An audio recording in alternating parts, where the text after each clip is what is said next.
Welcome everybody here to the top 5 plays of the week from Esports U, Clutch Key helping to bring you those top plays, so let's get things started.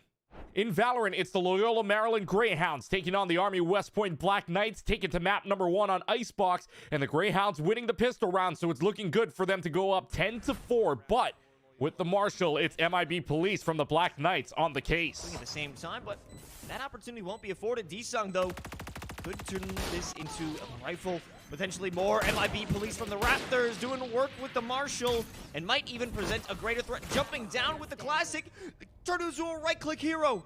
A Marshal in hand, and MIB Police secures a 4K. Force round be damned. A heroic play from MIB Police, but it would be the Black Knights taking Icebox and winning the series 2-0. Let's go to Rocket League with the St. Lawrence Saints and the Bengals of Buffalo State. Down by 1 in game number 3, and the Bengals are looking for that equalizer in the final minute of the game. Luckily, Jesco decides that, yeah, overtime is probably a good thing going into the last minute. It's hard in order to even think about getting an insurance goal here. Oh boy, it does feel like SLU as well, just trying to play survival mode. No, maybe they're thriving instead. A good bouncer from Elmo Fingers does get past one defender. Turks moving this across the width of the field. The pinch, finding the midfield here. Good catch from Jesco, putting a shot on target as well. Jesco! Overtime, it would go in game number 3, and actually the Saints would win overtime, but as for the series, it would be all Buffalo State taking the dub 4-1. Overwatch 2 action with the Great Danes of Albany and the Spartans of UNC Greensboro. Third map on Havana, and the Great Danes won and cap first point in just under a minute. But Magix has a trick up their sleeve, and in fact, they might have more than one. Out of here, they want to get that kill, and they're doing it. Jesse, they are doing it. Now Magix is back on the field. Lobs Nick's head, oh my god! Showing Volks in the business end of that too. The payload is still being contested, and it's all, oh my. Not only is Magix Wand a sniper, but the Spartans had a one of their own in the form of a broom, as the Spartans would go on to win the series 3-0. To League of Legends, where the Polar Bears of Ohio Northern take on the Dukes of James Madison. 12th minute in game number 2, and the Polar Bears want their second dragon. On the Kiana, though, Shomi is about to show us what robbery on the Rift looks like. Great rotation onto this. They got the first dragon. They are likely to pick up the second here, and the Shomi can somehow make this work. Well, they're trying, and over the wall, they got a ward and said snipe. And the steal! The steal from Shomi said you only... Dragon stolen, and even with the kill lead, the Polar Bears also got that stolen away. In the end, Dukes would come out with the dub 2-0. Let's head to Overwatch 2 action with the Aggies of Utah State taking on the Rams of Colorado State. Down a map on Nepal, and the Rams need to make some sort of comeback to force map 3. Well, a crazy team fight leads up to why Death Trap lives up to the tag. You're going to be in a great position. This Dragon Strike might be able to create some separation, but Cass is just taking heads. Cass rolls the head of the finish right now. There's the Terror Surge. Is he going to find anything is the question. Immortality View happened to be used. And Death Trap finds a triple. Oh my goodness. Death Trap finds a fourth. He's going to find the team kill. It's now the Rams would force map number 3, but the Aggies were too strong for the rest of the contest, and the Utah State Aggies get the sweep 3-0. To Summoner's Rift in League, where the Aztecs of San Diego State take on the Spartans of San Jose State. Game 1, and all the advantages to the Aztecs 30 minutes in, and Devour on the Caitlyn makes sure it stays that way to march to the base. Half health. Actually, with the Chaos Storm dropped as well, that might be the go button as everyone follows the rock, and it's not going to be enough off the outset. Goku shut down in the back line, and it's all falling apart for this fight that San Jose chose to take. The ADCs are all together. Piao picked up a kill on the backside. Tabula Rasa's surviving forever. Eventually, the Aztecs would go on to win game number 1, but something clicks in the Spartans, and San Jose would win the series 2-1. To Valorant with Andromeda taking on the University of Houston Scarlet team. Map number 2 on Fracture, and Andromeda wants to push A site, but Binko is sitting around the corner, and even with little to no utility, Binko just finds a way to make heads roll. 1-for-1 trade, make it 1-for-2 as Slorth takes down Altier, trying to trade for Orchid.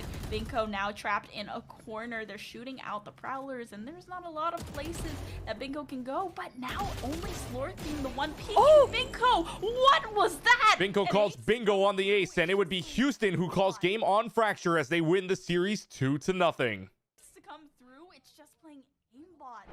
And that's it from Top Plays of the Week from Esports U. Thanks for watching, everybody, and until next time, this is Clutch Key signing off.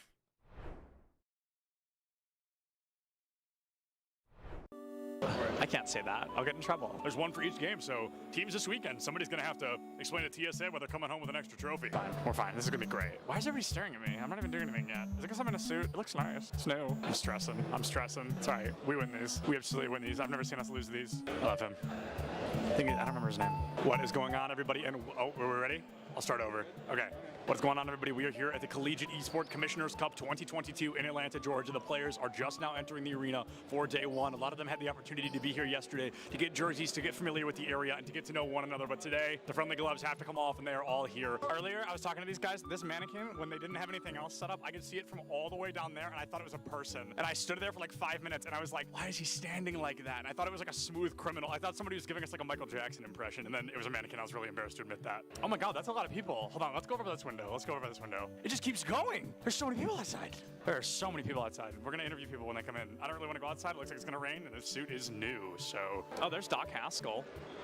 Hi, Doc. How are you? He brings a full notebook with him and like writes notes down. It was pretty insane. He had it yesterday. He's gonna be coming through this metal detector right here. I don't know his name though, but I recognize his hair. Jen. You Jen? All right, we're gonna interview Jen, who's supporting Kennesaw. I'm gonna ask you a couple of very simple questions. Okay. Are we ready?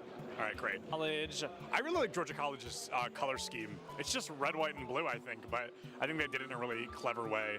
Mineral area, wearing hoodies, even though it is 75 degrees outside here in Atlanta, Georgia. Absolute legends. If only Nick could hear you. Nick, come back. If he's over 100 feet away, he can't. You were whispering something, and he started smiling. I'm like, are you whispering? Oh yeah, because he's got his headphone in if we're close enough. But Bless you. Gesundheit. Gesundheit again. You're welcome. I'm gonna go find him. Oh, there he is. Oh my. Oh, okay. Real stuff is starting. Real stuff. Competitive integrity needs to be upheld. We gotta get out of here. Yeah, I don't want to get in trouble. I get really embarrassed when I get yelled at. 30 is Okay. Wow, it's not 10:30 yet. It's only barely 10. Woo! All right, it's gonna be a long. Hey, what's up? Surprise interview. Join me over here. We have a cool backdrop. What are we here for? Rocket League. Awesome. I'm not going to ask what school you go to because unless you swapped hoodies, that seems pretty clear. No, you know, I got my jersey on with my name on it. Oh, you do? Show us your jersey. Look at John T. Turbo here. Yeah, that's not his name. I just keep calling him that. Yeah. His name is John, but my name is John Turbesi. Yeah, that's not John T. Turbo. Yeah, I get the message that I'm going to Nebraska where I met you. Oh, that's so crazy. So context, if we're probably never going to use this, but we're going to talk about it. Turbo and I met at a LAN like over a year ago. That's so crazy. What is going on, everybody, and welcome back to the Collegiate Esports Commissioners Cup. I am Stevenson, joined by a man I have interviewed probably well over 10 times. It's going to be my good friend Neb, here from Bay State Overwatch team. Neb looked at me before he started his last series, and he said, we are not dropping a map for the rest of the day. And so far, he has lived up to that title. But Neb, is there anybody you're thinking, we've got to get them out of the way, we've got to take them down? No. No? Just looking at it, each fight's its own, every game, going into it, just taking it as it comes? I have the confidence right now.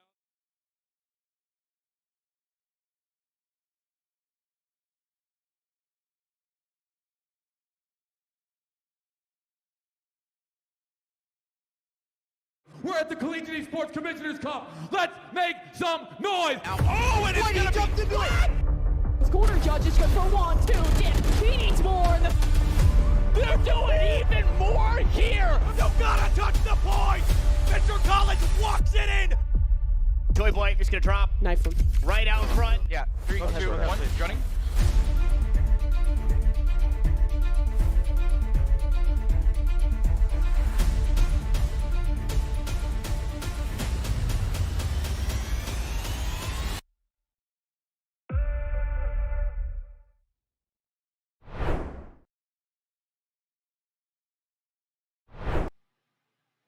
Good evening, everyone. It's time for some Collegiate Esports. I'm Hell Monkey Man in the booth alongside Rare Adam, and it's going to be a great load of playoffs. Yes, we are at that point in the spring semester, so hopefully you've been hitting the books and cooking out there and hitting the sticks, because this is a good one here for Valorant time. It's ECAC being showcased here on Esports U2, because we got some LCQs going on this week. Adam, we got some good playoffs. We got a big bracket. It's single elimination. How have you been? And how do you think these guys are able to deal with all that kind of tension?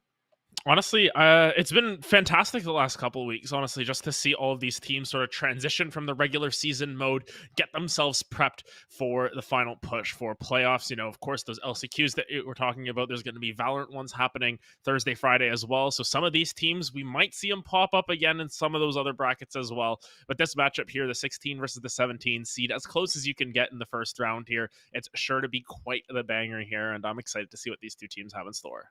Literally separated by a single round of difference. The Sharks of Ole Miss, they went 14-6, 6-2 in the regular season in series play, and Stevenson University, the Stangs, doing the same thing, 14-5. But the last time these two teams actually got to meet, ECAC has a lot of squads, and these two finally got to see each other in regular season. So this is a rematch. It went down to the wire. It went to game 3. Every single map was 13-11, and it was basically, I guess, best of threes, reverse sweep by Ole Miss. I was able to get that one back in order. And the maps today, it's 2/3 the same. They're not playing Lotus, but they're able to at least find themselves back on Ascent, and Pearl is their first of couple. And the last one is going to be tricky if we get there to Icebox. I mean, Pearl is your starter kit. I love that everyone's gotten comfortable with this one, Adam. It seems like this one's much more balanced and really kind of brings out, I guess, the ingenuity of some of these teams. Yeah, I think Pearl, now that teams have had the time to sort of let it marinate in the map pool a little bit more here, you have different options coming through on Pearl now. I think a lot more teams are willing to play around mid. Before, it used to just be long 12 rounds in a row, just win your aim duels and try and go from there. There's been a little bit more development in the meta, and while we don't see it as much as we did when it first came out, I want to say in the collegiate level, where teams were like, okay, we either know how to play Pearl or we're banning it. It's sort of fallen down that tier list a little bit in terms of the importance, I want to say, and we've sort of gone back to the collegiate special, Ascent, Haven, and Split in a lot of these series. You know, it is nice to see them pick up some different maps, and of course, Icebox being that decider is really interesting because it's one of those maps where teams, you either know how to play it or you don't know how to play it. It has been around for so long enough that, you know, you have time to sort of learn it in the same way that Fracture's been around, but they're very divided on Icebox, and the fact that both of these teams want to let it go through, that is the map that I'm going to be curious about, because as history would dictate, we're very likely to be going to that third map. Yeah, this one just seems like it's going to go the distance. I mean, it's the 16th versus 17th seed. Both these teams have had a fairly good regular season, and both are looking down the barrel of, if you win, well, you got to face the number 1 seed. That's kind of rough. I mean, you have some lesser seeds and some mid seeds that would be able to kind of go against others, but this is a rough bracket altogether because you have to go through this, be able to become the ECAC champion regardless, and then have a chance to be able to make it to the big show in May. But for right now, it's round number 1. It's best of 3, and we're going to be starting on Pearl. Ascent will, no matter what, be able to follow, and I feel like that's going to be something specific that we're going to see with a lot of these teams as well. I've seen some ban Ascent straight out the gate. They don't want to deal with that anymore. Don't want to be able to allow that quintessential kind of play that we've seen from all our collegiate sectors. But let's look into this one. See a lot of good, I think both controller and sentinel play is very indicative of success here. And we actually get a harbor from Donald Jones here on the side of Ole Miss. Sometimes you see that comboed around a Viper, but instead it's going to be with an Astra. Yeah, and I like this ingenuity coming through from Ole Miss as well. I like to see them sort of switch it up a little bit more. Astra is picked a lot, I want to say, on Pearl because of how big the map is. You want to make sure that you can drop your smokes down wherever, but of course, they don't regenerate in the same way that Omen smokes do. They don't have the same level of utility. As the rounds get longer, you sort of have to keep pulling back your stars. You have to keep moving them around, but there is still a lot of room that Astra can work with.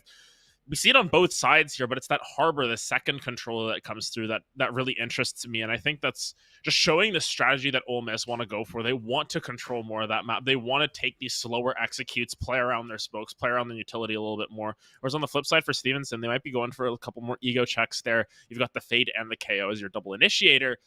Once again, depending with the size that they're starting on and everything, that might just be their game plan. They want to go for these different styles because that's what can happen. If you start on one side, you're guaranteed 12 rounds there. If you're not on that side to start off, you don't have that guarantee of getting 12 rounds. You might only get 10. You might only get 2 in some situations. So you've always got to make sure that your strategies are tailored for the half that you know you're going to get 12 rounds on sometimes. And you really got to hope that whatever you're aiming for, especially into that first half build, I mean, you could have general success. Some say, oh, hey, 7-5-8-4 is at least the best that we could be able to hope for. And then you lean into the second half. But then if that game plan cannot execute on that opposing side, then you may have just kind of pigeonholed yourself into a bad situation. So I will be curious as to how we get some of this activation out of this harbor. It will be from a defensive standpoint. We're going to be crashing into Long B. Let's see how everything just sets up. You can see B-Long, teams are still going to really like that on pistol rounds where you can just sort of run down there. You don't really have to worry about the range as much because of that damage fall off, but Kyle moves forward aggressively already. Double jets on either side. You can see about to go face-to-face. Oh. Kyle wins that first 1v1 in the Battle of the Wind. First blood of the first bloods, king of blood. And so now they're going to be playing off of some swarm grenades from that long point. You have your Killjoy alongside, but they've left 3 down here as well, as Kyle is just kind of taking care of business. They'll actually be able to take care of the Prowler, and his splash that is very hurt, looking to take some contact, but Donald Jones is taking care of that as well. As they get rid of Kyle, they're going to have to swing out. There's 2 very hurt agents. They get 1, they get 2. It takes a lot of extra bullets to reload, but a quick jump step by you'll be able to get rid of Splash. Now, you do have the swarm grenade. They're going to tap it once, and a single tap might actually just kill him, and they'll be able to get a fast spray through the cascade. So this one just starts shooting through a blind wall, and it's a 1v1 with a very hurt harbor. Yeah, not a lot of time. Devont gonna clean that one up, and by the slimmest of margins, 1 member left alive there. Stevenson end up on top there. It was a little bit of a messy engage there. You saw how quickly they were able to get on there, and then it was just, pistol frags going back and forth. Didn't really seem like some of these pistol rounds that we've seen in the past where it's all about the strategy. Just sort of came down to who can hit the shots when it mattered most. And hey, Stevenson able to get a couple extra bullets in the bodies. That's all that matters. Be able to. I actually was not paying attention to the duels because I was so worried about the, I guess, post-plant util out of those swarm grenades that I was like, where are they at? Where are they at? And they just kind of got absolutely exited from. Just clear them away. And now you got extra buys coming up here for that attacking half. As you do have Stevenson getting aggressed by Fast, who quickly clears them out. That is a 3K. Kyle gets it down in the first 14 seconds already. This is down to a 5v1. And Harbor ain't exactly a duelist. Trying to be able to hit those shots, though, is Donald. And he'll back off with a Marshall and hopes and prayers. Yeah, I mean, Fast living up to their name. Just saying, hey, I'm going to play this round fast, finds 3. Unfortunately, Donald Jones, they were able to get a tag for 1-on-1 onto someone, but unfortunately, they were not the 1-on-1 in that round specifically. They fall, and now you can see the full buys coming down. It's a really good anti-eco coming through from Stevenson. They're going to be able to match that weaponry and have a lot of credits in that inventory as well, specifically Fast. Going to be going into next round if they are to fall as one would expect from how VAL and Eco works. They're going to have a lot. They might have 2 full buys for themselves specifically going forward into the next couple of rounds. So 2 chances to sort of hold the line here for Stevenson. Are you a round 2 Spectre or Bulldog kind of buy-up guy? Where do you sit with that one? So honestly, depends on the map. On a map like Pearl, honestly, sometimes I'll go Judge. Okay. And I'll just sit around these corners. It depends on what side as well. Okay. Judge is one of those ones where you can really pick up the pace quickly, but Stevenson already losing a member very early on into the round. They're going to be suffering a little bit to just find those openers here. They get first blooded, and now the map sort of slows down a little bit. You can see that 1 member going down. You don't have better weaponry here. Swish just going to try and move up slowly but surely. The timing here is going to be pivotal. Big spray down comes down. The member from Art going to start the spray. It's the null or the 0 frag coming down, cleaning themselves up by kill, and it evens it out, but lots of damage taken by Swish at the back.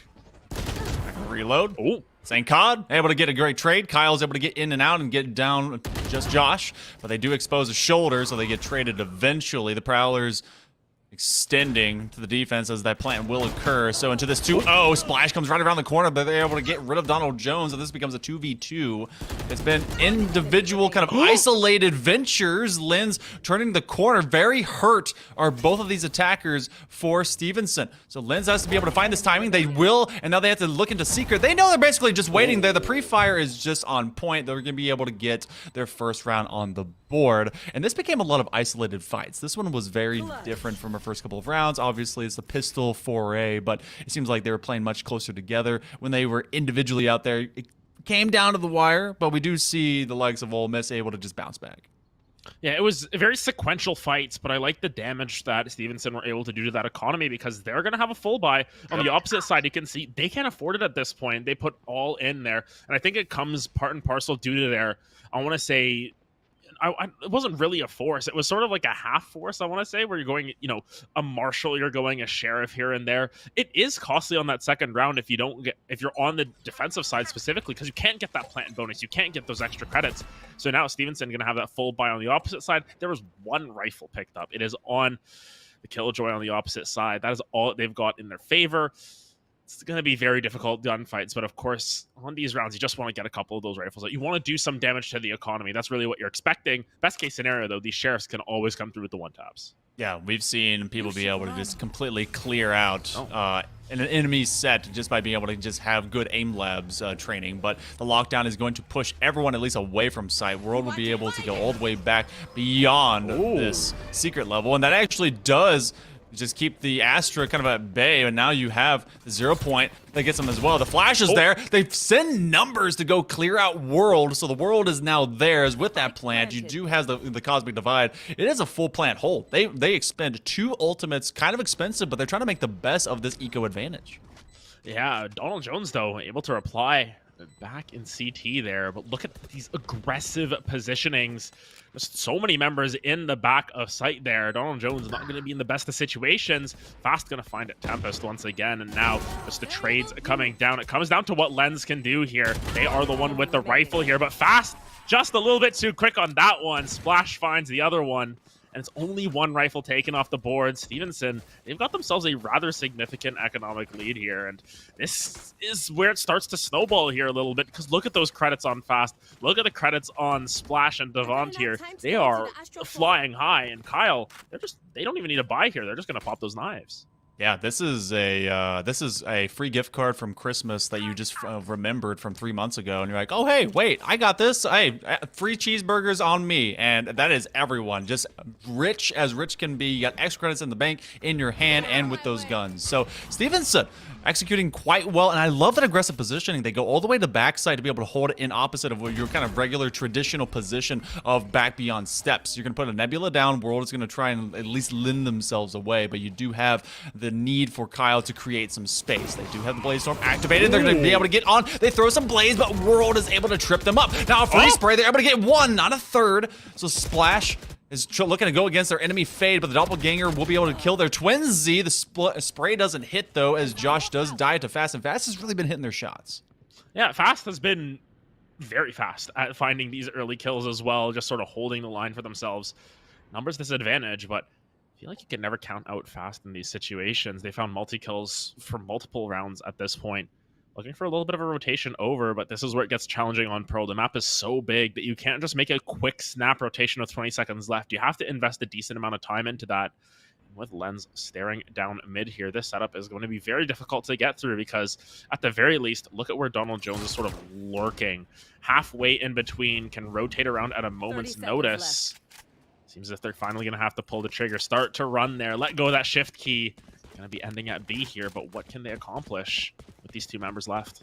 Look at this trigger discipline, though, that they're staying onto that corner. No one early rotated. Now you have footsteps, as they will be able to call it out. So you do have a blinded alarm bot, and so they'll be able to get to that plant for free. The plant will eventually occur, so there's some bonus for you. The 0 point knife comes out, but they're not checking their right. Taking them down from the left, and that's going to be a free clear. So the defuse will come through. Ole Miss finally getting a little bit of stomping onto Stevenson, but it took them.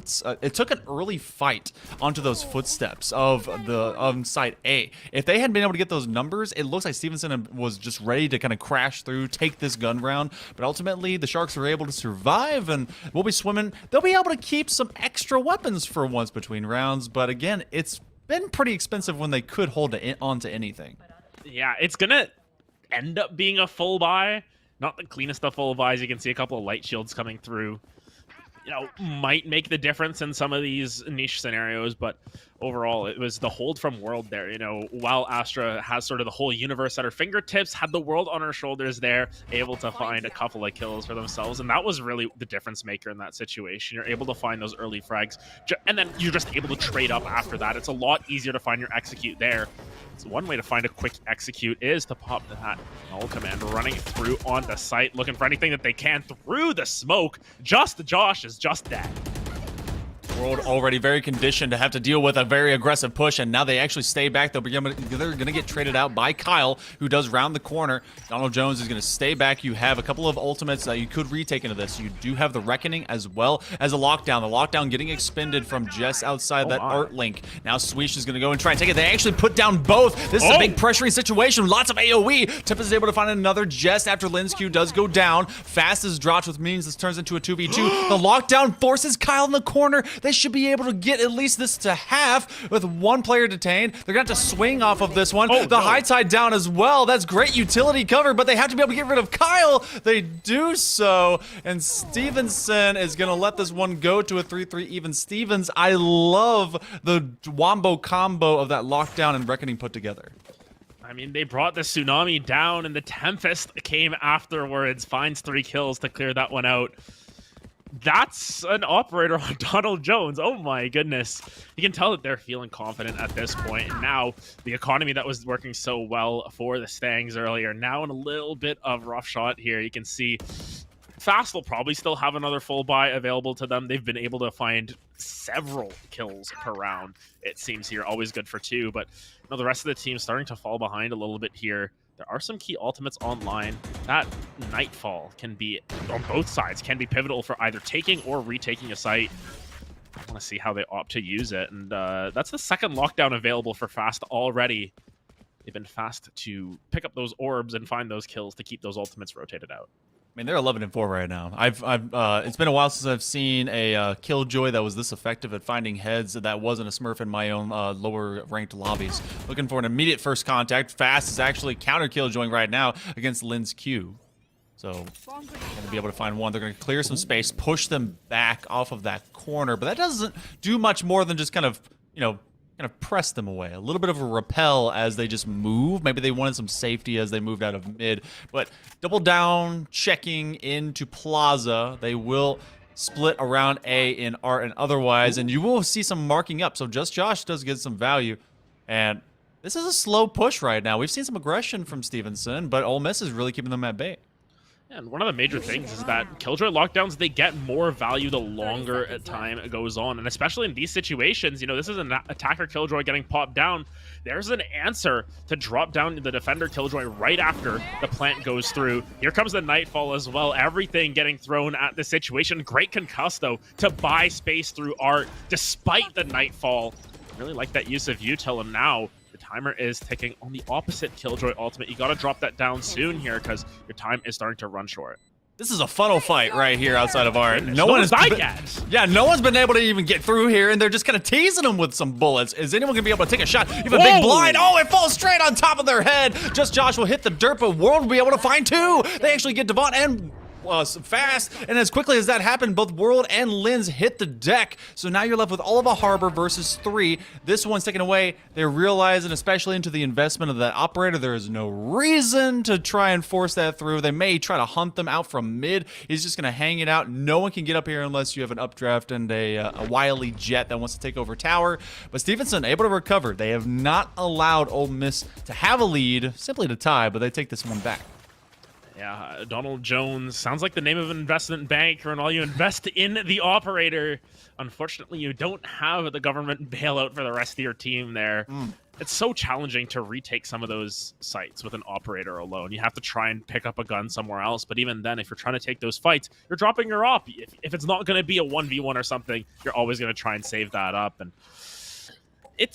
once again, it was an interesting choice to go for that investment, I want to say, and now sort of getting punished for that with that round where, you know, maybe if you've got that Vandal, if you're able to join your team in sort of these spray battles, you might be able to find some value, but instead now, Jet ultimate forced out, there's a Spectre picked up as well on Lens. The economic advantage could be very well going back towards Stevenson quickly here, and we talked about how even these teams are. has been quite even battle. A lot of these fights aren't, sweeps in any regards. I think it was only the anti-eco where we've seen multiple members, staying alive in a full round win. It's been a lot of just, one member, two member victories in this situation. And now, as they make the march down B long, I'll have to find out how the defense holds this time around. Cloudburst, that blind only affects one, and it's actually Kyle that's stuck on top of a swarm grenade. Doesn't recognize he's dying. Oh, that's gonna be Linz that actually grabs two off of Splash and one, but then they are immediately found by Devant, who gets a third. Quick swing out in open space, so World from up in the tower, and now they're the only one that's left into this 1v3. Cosmic Divide will be available for later, the Nebula, and they're maybe looking for another fat stun on top of them if they choose to come out. Nope, they're just making it a starry-eyed surprise. Fast is able to at least assist off of a wall bang as Swish hits the dirt. But that one went so quickly, and you saw Kyle looking at his feet, looking to the sky, looking to the walls like, why am I dying? Well, there's a swarm grenade at your feet, come on. Yeah, I think the initial swarm grenade was actually from Fast, and they were just trying to push through of their own. And I've seen that strategy a lot where you're like, hey, listen, I'm going to take, a third of the damage from my own teammate there. There's not going to be any TKs coming through. But it's the second swarm grenade that comes down, and they just misinterpret whose swarm grenade is it anyways. They end up falling down. Like, hey, wait a sec, I'm taking way more damage than I expect. Nonetheless, Stevenson able to sort of clear that one out. Devant the Savant there getting 3 kills on the Astra. Astra's one of those agents where they don't get a lot of opportunities for super flashy plays. They are setting up for their team. They are the ultimate support. A lot of times you are happier on Astra if you've got 20 assists rather than 20 kills, because that means you're just setting up for the rest of your team to do well. In that situation, you might as well have your cake and eat it too. And that works out real well for Stevenson, as once again, it's Ole Miss sort of forced back in the economy. It's Donald Jones now with the Marshall. This isn't going to be a great buy from them. And this timeout, I think, more so is to calm the nerves, set up some strategies for next round, as opposed to try and interpret them this round. Because, yeah, this is not a buy. This is you went thrift shopping. Yeah, this is double coupon Tuesday for this Ole Miss defense right now. So they're gonna be living on this. Got a Marshall, got a Sheriff's, got heads to click. Gonna be able to find some of those picks as well. You do see the bomb kind of leaned out into A to see if they do find anything out from mid. They've really been corralling any kind of pressure, but they take the aggression there. They say there's only a Sheriff in our hands, so we're gonna corroborate a couple of us together. But then that allows for some movement freely into Art. Tailwind is up and pressure begins. Fast is going to put a swarm grenade out from the Nebula as well to just keep them away as they go for the plant. So A is pretty much free. This one expected based on the eco differential, and so they're going to have to retake, but Fast just does not allow Linz to even get a sight of that yellow puffy jacket. Yeah, in the Killjoy Ditto there, sort of looked like they were looking at the mirror and caught themselves lacking a little bit too much. World, though, nice shot. But Swish are going to catch him going into star mode there. And now this retake is so challenging. There's so many different angles that Ole Miss need to try and clear out. Swish, though, might be looking the wrong way. Great shot from Tempest, but it might not be enough time. They're going for this defuse, actually. Will they be able to stick it in this situation? Splash finds another one. Donald Jones trying to find the angle once again, but Splash is here, looking for 3. Will only end up getting the 2. Tempest gonna try and find one on the way out as well. Fast, able to find one. Will go down to the spike. But it's a lot of economic damage, actually. It makes this round rather costly for the side of Stevenson. And then that timeout, I want to say it was rather successful, despite them not winning that round. It is, until I saw there was 8,000 credits on Devant, because they're just being Devant. Yeah, so they can buy for others, they can buy for themselves, they can buy pretty much for like half the tables. So there's a little bit, but I'm also still questioning. You were talking about how difficult it is earlier to just move an operator from site to site. It feels like you just wholesale commit into it, and they're actually playing that to the harbor alongside their jet, who I think may be a little bit better equipped, just util-wise off that agent, to play along with it. But it's basically, if you don't get anyone running towards you on B, good luck doing anything to A. You're gonna have to just swap that off to like a frenzy or something to move around that CQC type of fighting. But right now it is a lean to A to see if we get some of that aggression. They felt it from long distance off of the Sheriffs into that thrift, but this is Ole Miss that needs to make the best use of it. We could have a Cosmic Divide running this through. They're gonna make the use of that space. You're gonna have one through backside of Secret, and Kyle finds at least another as Linz Q drops to the dirt.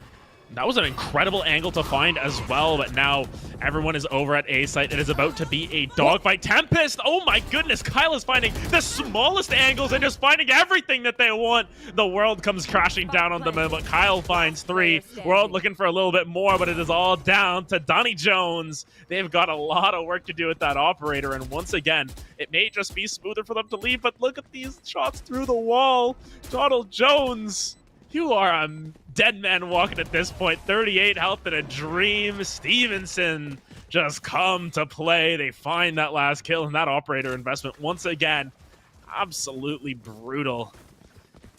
Oh man, I'm starting to think maybe the operator ain't it. Yeah, you know? I'm starting to think so as well. You know, Fast over here is gonna pick up Donnie's operator, and they're gonna be putting some cannon shots from down yard, and that's actually really brutal if they do set up for post plant, because not only will you have lineups off of these swarm grenades, but they're just gonna be putting boom shots down long B. So that's actually very rough. Ole Miss is stuck in the cycle of suck and suffering as they continue to just deal with this eco disadvantage. Prowler's trying to hunt some heads. World is going to be stuck in a corner. Can they be able to make the swing off of Kyle? Kyle has been oh so deadly, even though Fast is leading the KDs. They've been able to make some space. They do take a shot to the chest, but they're going to be able to make the best out of that big blind.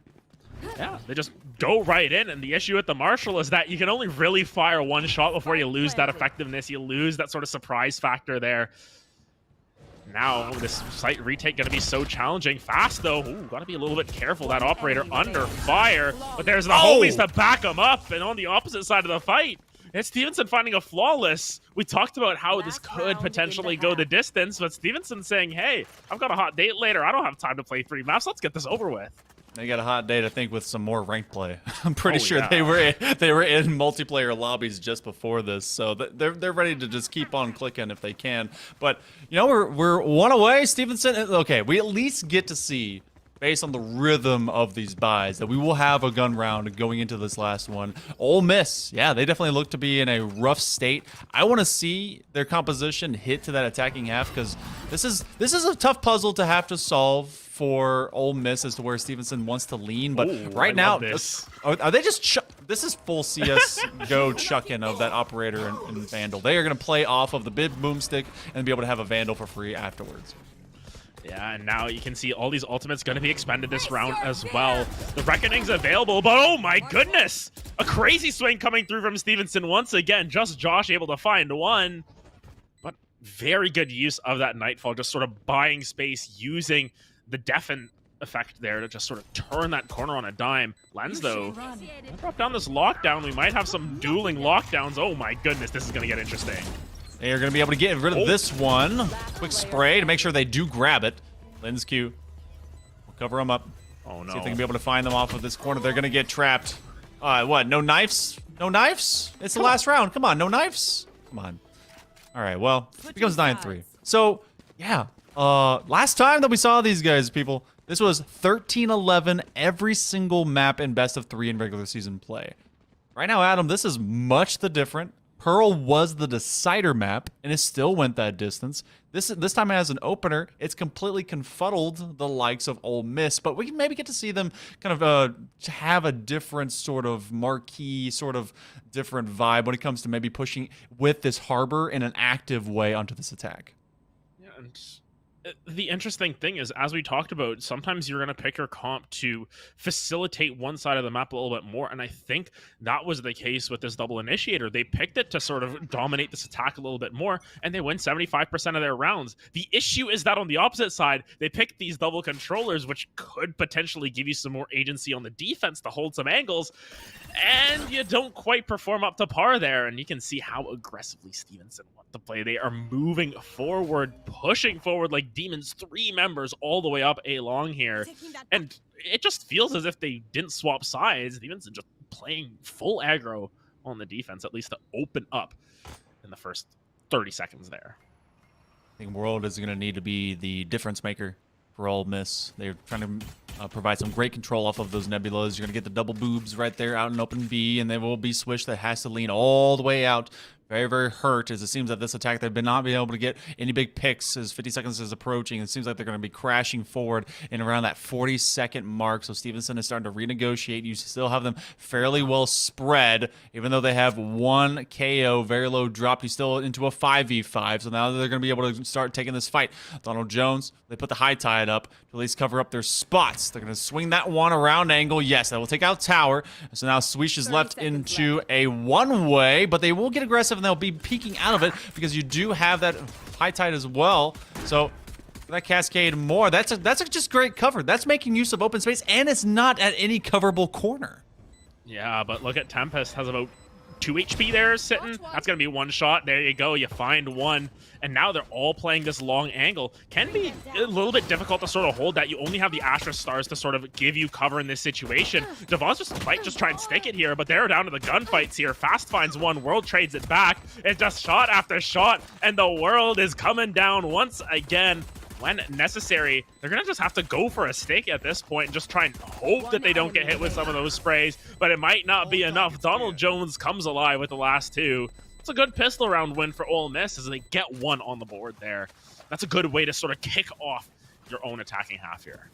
I love the use of kind of a freedom of creativity for kind of that plan, because they were looking for picks, and doing that long form on pistol round is kind of tough, especially, but you can be able to find that a little bit more often with the Ghosts. But I love the cascades providing those temporary tall walls just out open in mid, and then doing the same thing off of high side. So I want to see how much Donald Jones is able to really build around this harbor. I mean, this is literally his map. It's when this dude came into like being birthed in Valorant. So give me more of that. Ole Miss able to find the first. And, you know, fun fact, thank you producers for reminding us that the first map of the triplicate that was faced in regular season was taken by Stevenson. So maybe they're also an early style team. Maybe Ole Miss are just that meme of the football player. You know, they had us in the first half, not going to lie. And they're going to have to hope that that's the situation here, despite them being all very close maps. Sometimes Pearl can be one of these sort of one-sided maps. It's so wide open, and it's... As we mentioned, you know, there are teams that will sort of stick to this and play it. And there are some teams that just don't want anything to do with Pearl. They just avoid it at all costs. And in this situation, as you mentioned, the last time around, they did play this map. It did end up going towards Ole Miss. But now with the advantage that Stevenson have, you don't need to have a great second half. You don't, like, it can be pretty suboptimal and you can still get away with this. You only need 4 rounds. But then again, there's a reason why the 9-3 curse exists. And we hope that it isn't a... potential for that, at least for Stevenson's side. For Ole Miss, well, it'll make it interesting. They don't quite clear that corner. They're looking for exit kills right now. This bomb is going to complete, and then they're going to have a phantom takedown onto Kyle. Ooh. But trying to be able to just find a few. They're going into the wood chipper. Swish is able to cause a little bit of extra damage, and so they're just going to walk in. Yeah, that's the way it works. Yes, make sure you get that eco ride and bonus. So we'll go into kind of a rifle round and a half. How much is that bonus? Because you lose that round. How many extra credits do you get? Like 200, 300 off of that dying in that previous one? For dying that round, you get the 1,400 extra. If you stay alive, you only get 1,000. But, you know, falling there, you get that loss bonus stacking up. So that's right. You know, it's an extra 1,400 credits. It means that Devon can actually buy a gun this round as opposed to being stuck on the sheriff once again. But then again, you look at the opposite side and the bonus that's coming through. You know, a couple members did fall. So once again, it's sort of like a, you know, half bonus, half, you know, it's a half force. so it's a quarter force. So it's like a half bonus, quarter force, quarter save.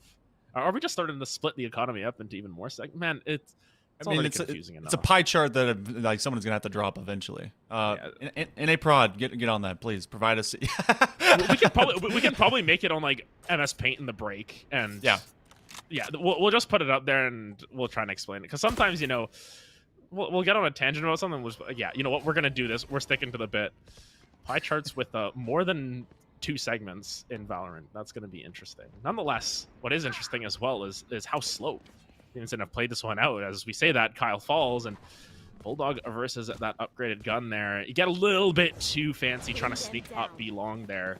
Granted, it seems like it's going to be a very similar strategy. 30 seconds left. You've got to execute onto this B site. You don't have time to rotate. Once again, Pearl's a huge map. You can't rotate over in just 20 seconds to the opposite side. 30 seconds left. They have two people that are in some hard corners. They're going to try and use the Nebula to take away at least tower and provide themselves some space. And then they have that secondary cover off of... Oh, I think they flashed themselves. I can't tell if that was a throw over or otherwise, but I think Swish actually took themselves out of that play. And now Fast is just sticking themselves into the Nebula, so the plant will go down. You have 12 seconds, but the Fast does quickly drop. The plant should occur as they bring it around into Ginny. Now into this 2v2. They're looking for the stun, but Devont is able to cover their boy. You have a trade up, and now the defuse will come through. Stevenson will find them in that third round of this half.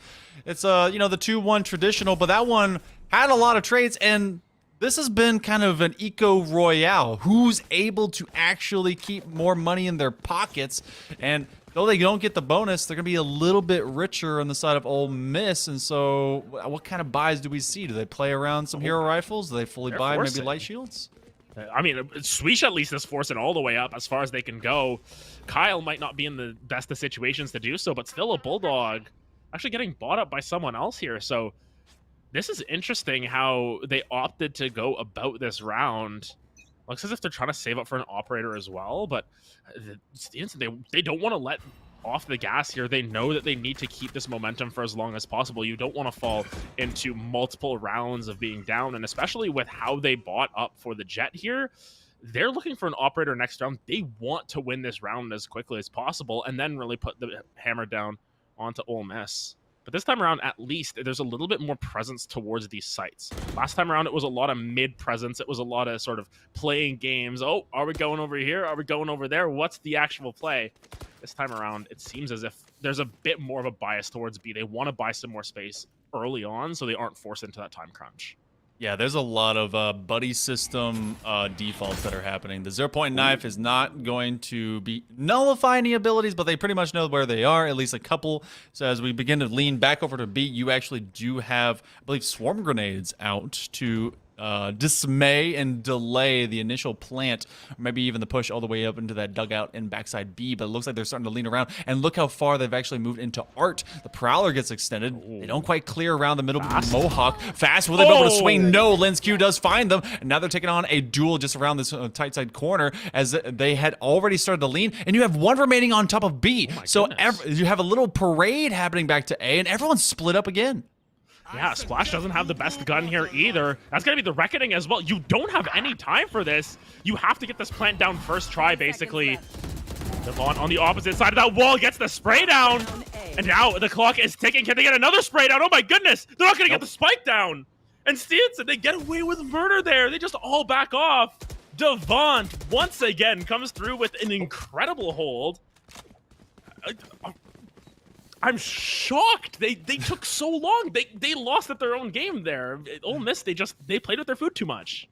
That also is telling just how thin those bricks are. What kind of contractor do we get that you can shoot through that little wall and absolutely murder the plan to that corner? They had two options. It was either, and you knew that the shots were going to be coming from secret. It was great delay to be able to put them down. But yeah, they lose the Reckoning. That means all you got is the Blade Storm, which has to be activated for Ole Miss. And then I don't know how many actually were able to survive the previous, but you do have the Sharks that are going to try and find value from a hard push, and it's going to be from Long B again. They're playing off the same default, Kyle. You were talking about them getting an operator in their hands. They already get value, and Donnie Jones, they're no longer going to have any of those Cascades or High Tides to cover up their plants.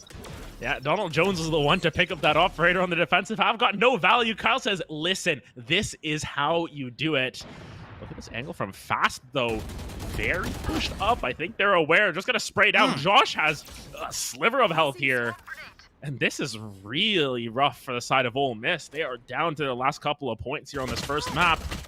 13-11 seems like a long shot at this point, as Stevenson, they're just running roughshod here. They are having the time of their life on Pearl thus far.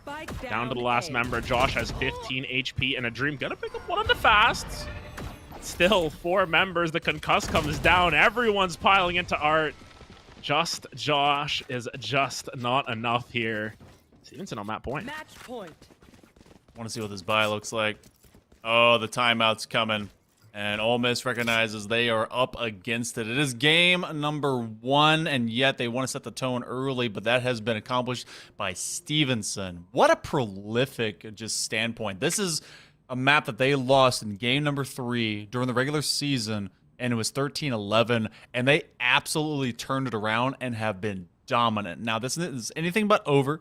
I believe that I saw everyone kind of around that mid 3K mark, so I think that we're going to be seeing ARs and light shields, which means at least 2-piece utilities will be able to get bought. But otherwise, this is anything less than just the slightest bit less than Everest. It's going to be rough here in this game 1. It might be something you say, all right, let's get what reps we can to here, see if we can apply some pressure. Otherwise, cool it off. It's fine. The coach is just saying, chill, see what we can do. Game 2 might be quickly on the horizon.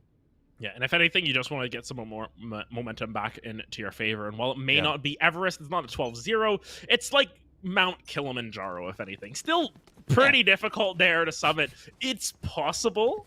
You know, it's not out of the question in any regard. But, you know, there's a lockdown. There's a wall available for the Astra here as well. You do have some ultimates on the opposite side here, but it just feels as if Stevenson have found more value out of their ultimate each and every time they're able to drop it down. And when you're holding onto a Spectre, you're really just holding on to any last hope you can. I just dropped the Nightfall early, just try and establish some presence here, but Splash has a nice little off angle here lurked up. Let's see what their plans are. They're going to go look at the Smithsonian Art Institute here in the corner. They're going to have the Nightfall push out from an opposite side corner, and they're actually going to push the party majority through the link. So Tempest hanging out on top box. And wait for anyone to catch them just as they go around flank. Spin around as Devant and Splash that do get 2 down. So now this becomes a triplicate. Maybe a lockdown gets expended. They don't free fire through that cascade. Lens Q looking for a robot to try and get wet, maybe ruin his circus. Devant holding that corner out in mid, but look at this. They are just trapped mice and a bunch of casts prowling around. They're going to try and use the lockdown to get some space, clear everyone out, but that means that they have to hold these sight lines to really threaten Stevenson, so they're going to have to push to the borderline of this lockdown. Kyle has this angle from this side. Oh, not able to land the shots, actually. This could lead to a plant, but once again, Devant in the right place. This time around, they drop that cove. They know what the game plan is to make sure they get the plant down. And at the very least, they get a spike down. But World, Donald Jones is trying to hold down from Art. The sprays are now coming down. The numbers advantage for Stevenson. They can trade up in each and every one of these situations, but there's so many angles that you have to watch from. Donald Jones gets taken down by Fast. Len's going to be able to trade back onto the Killjoy. Swish coming through as well. World gonna be the last one alive, but unfortunately they are not enough. And Stevenson University come through with a 13-5 victory here. Definitely not what we were expecting off of the rip, considering these two teams' history against each other. Yeah, this one completely different from what history had been written. But you know what? If you don't learn from history, you're doomed to repeat it. Stevenson, obviously, they're getting straight A's in history and esports, at least for themselves. So they're able to take game number 1, and honestly, done from off the rip. They're able to go, what? I think it was 9-3 in that first half. An absolute blisteringly fast performance. None other than by Fast, who went 22-10 in that matchup. Really kind of set the tone for that entire first map.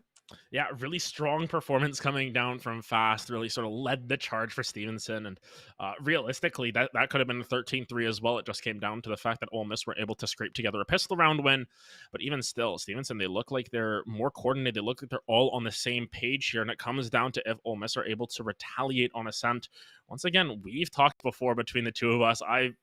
I sound like a broken record at this point. One of the older maps, both of these teams are going to know how to play it. You have to bring something different. You need to bring some different strategies, or you just have to be, we just have to aim better. You have to click the heads a little bit better if you're Ole Miss to sort of get back into this series, because Stevenson, they sent you to school. They said, hey, you're going to study hall. You gotta cram here. Hey, you know what? Some of these guys have been on spring break. Maybe these guys are looking forward to their own. You guys don't take too long to go on your own break, because we're taking ours right now. Kick back, relax, grab some snacks. We'll be right back right after this.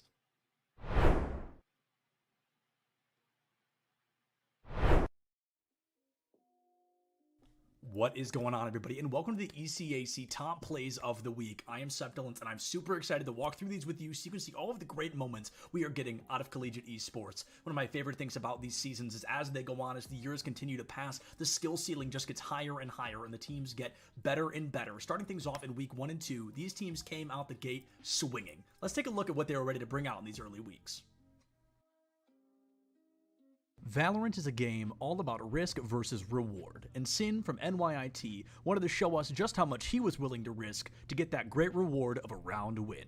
Sort of forced to pop off, maybe get a little bit more sniper play, but these direct tight angles make it tough. You have Axorus that actually gets a wall bang headshot onto Prime. Oh, that timing on the paranoia works so well. Yo, give it up for the Util, bro. Sin's gonna pick up 3 into the site.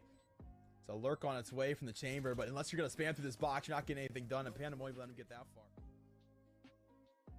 Super Smash Bros. Ultimate is a game that can be decided in milliseconds, and Waka, one of the best players from SUNY Canton A Squad, wanted to show us just what they can do with only a second and a single stock on the board. Cena, Sledge option going to be charging forward smash, going a little early. They're not quite getting what you want. Drop shield after first hit, and Pin getting hit by the kick. High percent. There is the stun into Claw. That clock has been charged for a lot longer. Oh my goodness, that's a forwarder into stage with the stage spike and then upping immediately after. What a sick. 1 point in Rocket League can never make a team feel comfortable, but Driftsy wanted to show us that not only was he going to pick the pace up, but he wasn't going to let his team down. Defensive test with flying colors, though they couldn't get out, and that is the important part at the moment. Clears a must for UA, and it's just not in the cards at the moment. Dripsy connects off the backboard. What a shot. I watched it unfold slowly. You stopped speaking at just the right moment. Valorant is often called a team-based shooter, but sometimes it can't just be about the team. Sometimes you gotta have those hero plays. Spec wanted to spray and pray and was actually able to save the day for SVSU, tying up the series 7-7. Hard B push here, 2 Omen smokes coming out. 1, oh, Spec just finds 3. What? Spraying through the smoke? Oh, 1 Spec, that's not legal, man. That's not legal. This is match day 2 of the ECAC League. You can't be doing that right now. Spec just goes with the call. Here in this clip, Fanshawe finds themselves with their backs against the wall, 20 seconds left on the clock, and they're desperate to take down Wake Forest. They don't have anything to get through this team, they don't have any weapons on the field, but with Jackie Moon in the wings, at least they had a sniper. Apparently. Guys gonna believe all the shots. Oh, a sniper! Jackie Moon from about midway through. What a shot right here from Jackie. Wow, good eye sniper. Yes, sir. Jackie Moon puts us on the right side. A little bit more to the left. This one would have been... Here in this clip, we're going to get a great moment from a Pac-Man, and as a Pac-Man player, I was super excited to see it. We're going to hear a lot of praise from our commentators giving Mosey those compliments of choosing Snake against Pac-Man, a great counter pick. They were super excited to see a Snake on the field, but even without their blessing, Trollery does not yield. Approach, but like you said, he's trying to play this safe because losing his stock right now for Concord would be really bad. And, well, a little bit of commentator's curse there. We kind of willed that one into existence. Oh, man. Oh my goodness! What?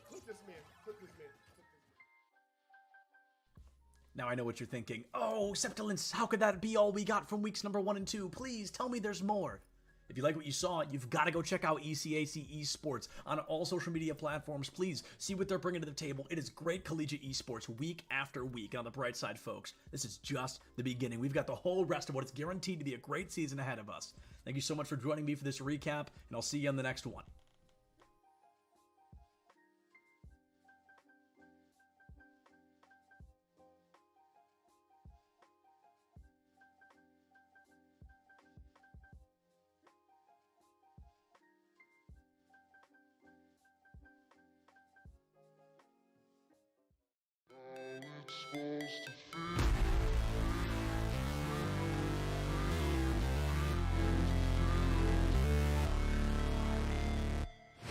Never break, always always fight, never quit, do it right, play the game, win it life, have no shame, there's no time, feel the pain, live the grind, I could change, in my mind, pick a lane, commit and climb, the only way to win it life, I never miss that fact, taking big is that we don't have these preconceived notions, and we're willing to listen to our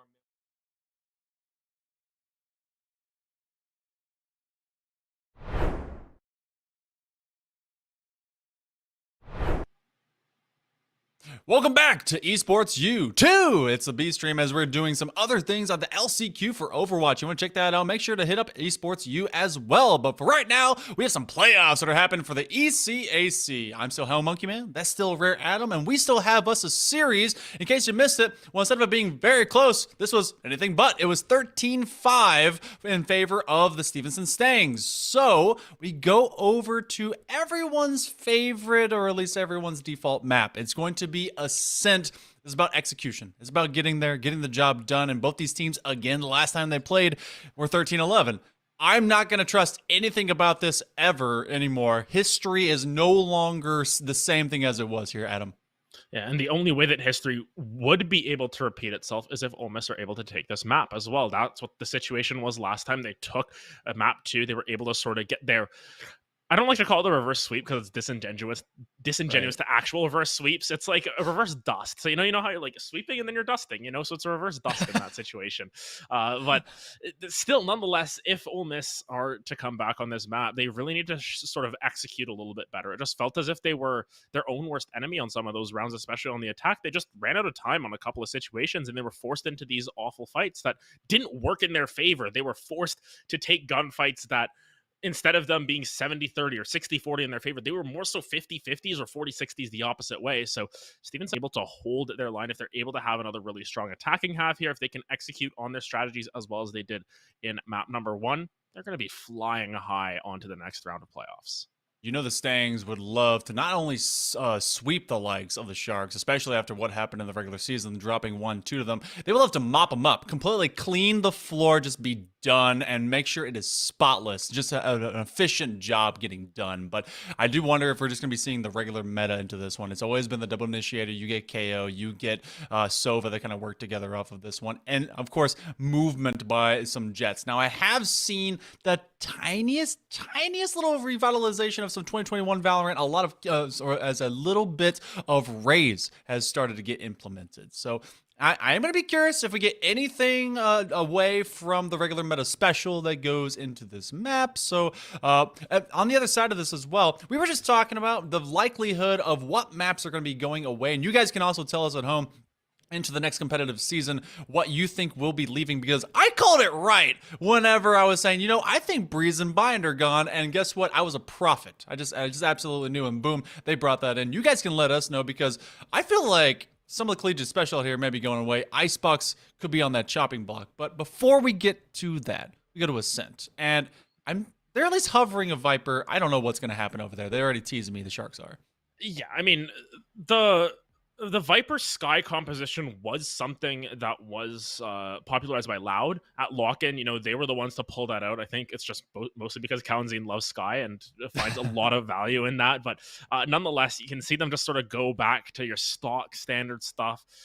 Man, what is World going to play? Is it going to be the Killjoy? I wonder what it's going to be. I mean, there is an adaptation where you can go for Cypher. Oh, there we go. So the Cypher comes down. It is a little bit of an adaptation. You have a little bit more control over the chokes in that situation, and you can rotate around. You can sit on one site and you can have all of your setup on the opposite site, and it won't shut off in that situation. One thing that I was going to mention before they started locking in was the fact that some teams have started to pick up Gecko on this map.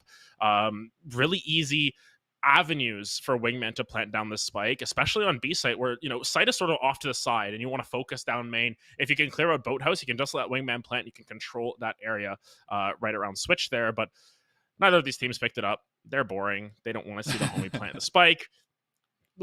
We'll see him next time.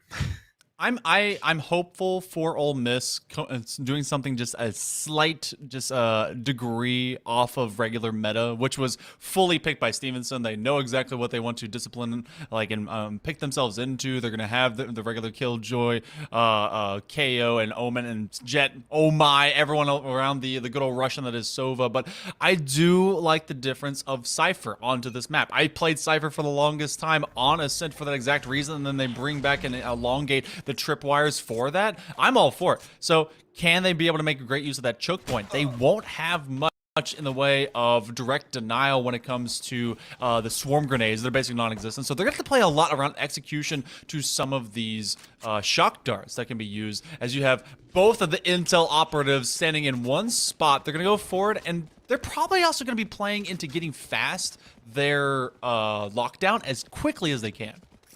I think the major thing as well is we talked about it last map where, you want to play to whatever side you're going to get 12 rounds on. Cypher is sort of the original defensive stalwart. You picked him up because you wanted to absolutely lock down the defensive side. When you're on attack on Cypher, half the time you're like, do I even want to pick up my trips or something? And there are some maps where it works out well. Fracture is one where on attack, sometimes you have some better setups just because you can sit on that lurk permanently there. But nonetheless, the high flash coming through, they want to push towards this A site. I like to see Stevenson use a little bit more pace, and this is what we were critical of from Ole Miss. Stevenson saying, hey, listen, you know what, we'll show you how to start the rounds off a little bit quicker, get these rounds down. Speaking of that, the spike goes down. That KO has a sliver of health, just barely got the spike in that default plant spot. We saw him right beyond the box, and finally we get our first trades, first bloods going over to the attack, and then Swish is able to get rid of Josh. So there will be no further intel. World is hanging on by a thread. Oh, the swing though, as Tempest is able to at least get rid of their doppelganger, so Kyle will hit the dirt just outside of Jenny. This becomes a 2v3 retake. Fast. Century, and they're not going to be able to do much with a classic from distance. I think they're going to be able to just full hold this defuse. The box plant ends up actually playing against them. They will step out into it, and that'll be a 3K for Tempest. So great first looks from Ole Miss as they are able to finally get themselves an opening pistol. Yeah, and I like to see how aggressive Tempest is opting to go for here. Vandal, round 2. It can be sort of that double-edged sword where if Tempest dies and is sort of left alone, no one can pick up the gun afterwards. It is not good for your side because that Vandal is going to be the best gun on the map by far. But trusting Tempest to have a little bit of a bounce back after last map where they did fine in some of these aim duels, but overall just wasn't able to find as much value as just everyone from Stevenson in that regard. Now you can see World drops down those trips and says, hey, I can play way back here. I don't need to stay in range of any of my util. These wires, you either clear them out and I say, hey, you're over here, or you hit the wires and I say, hey, you're over here. That's how Cypher works. You find out one way or another. There's a lot of people that think there's varying levels of where you put those trip wires. You very much can, but one guy told me, hey, you're putting that too low at foot level. I've noticed a lot of planting at ankle level, and it really kind of literally trips you up because you're not expecting something to be looking that low, and that really takes you off level as you want to be able to keep on head as much as you can. Able to defend at least one from the X-ray vision. Splash is just keeping that one honed down lane. They're going to plant for wall into this 5v3. Everyone very hurt on the side of Stevenson, and so far so good, making use of that big rifle weapon. World's just going to stick it out here in CT, but away they will go. Able to use that cyber cage to be able to create some distance and start pressing onto sight. This is just going to be spray down. This is bullying at this point, and the defuse will be flawless. Yeah, they find a really strong defensive hold there, and they pulled a little bit of a Na'Vi out of their hats there. They had Cypher just sitting on that Sheriff saying, hey, listen, buy your util, don't bother buying the rifle. You'll be fine for the rounds to come here, and this is a good look from Ole Miss. I like to see them sort of show some signs of life here, picking up that early, the first pistol round, being able to retaliate once again here in some ways with a very, very strong anti-eco as a response to that sort of second half anti-eco they went for, where it wasn't really the cleanest of all things, but now you can see full buys on both sides. This is where Ascent really starts to evolve. This is where the strategies really shine through. World is still saving here. No rifle. It says, hey, listen, I'll just hit them in the head. I mean, they've been able to hit their shots, especially when they're on Astra on Pearl. But I also like the idea that they just are going to play with a massive eco bank, and if and when they win, then they can be able to maybe even pick up an operator for their teammate, and then they're going to just switch the buys.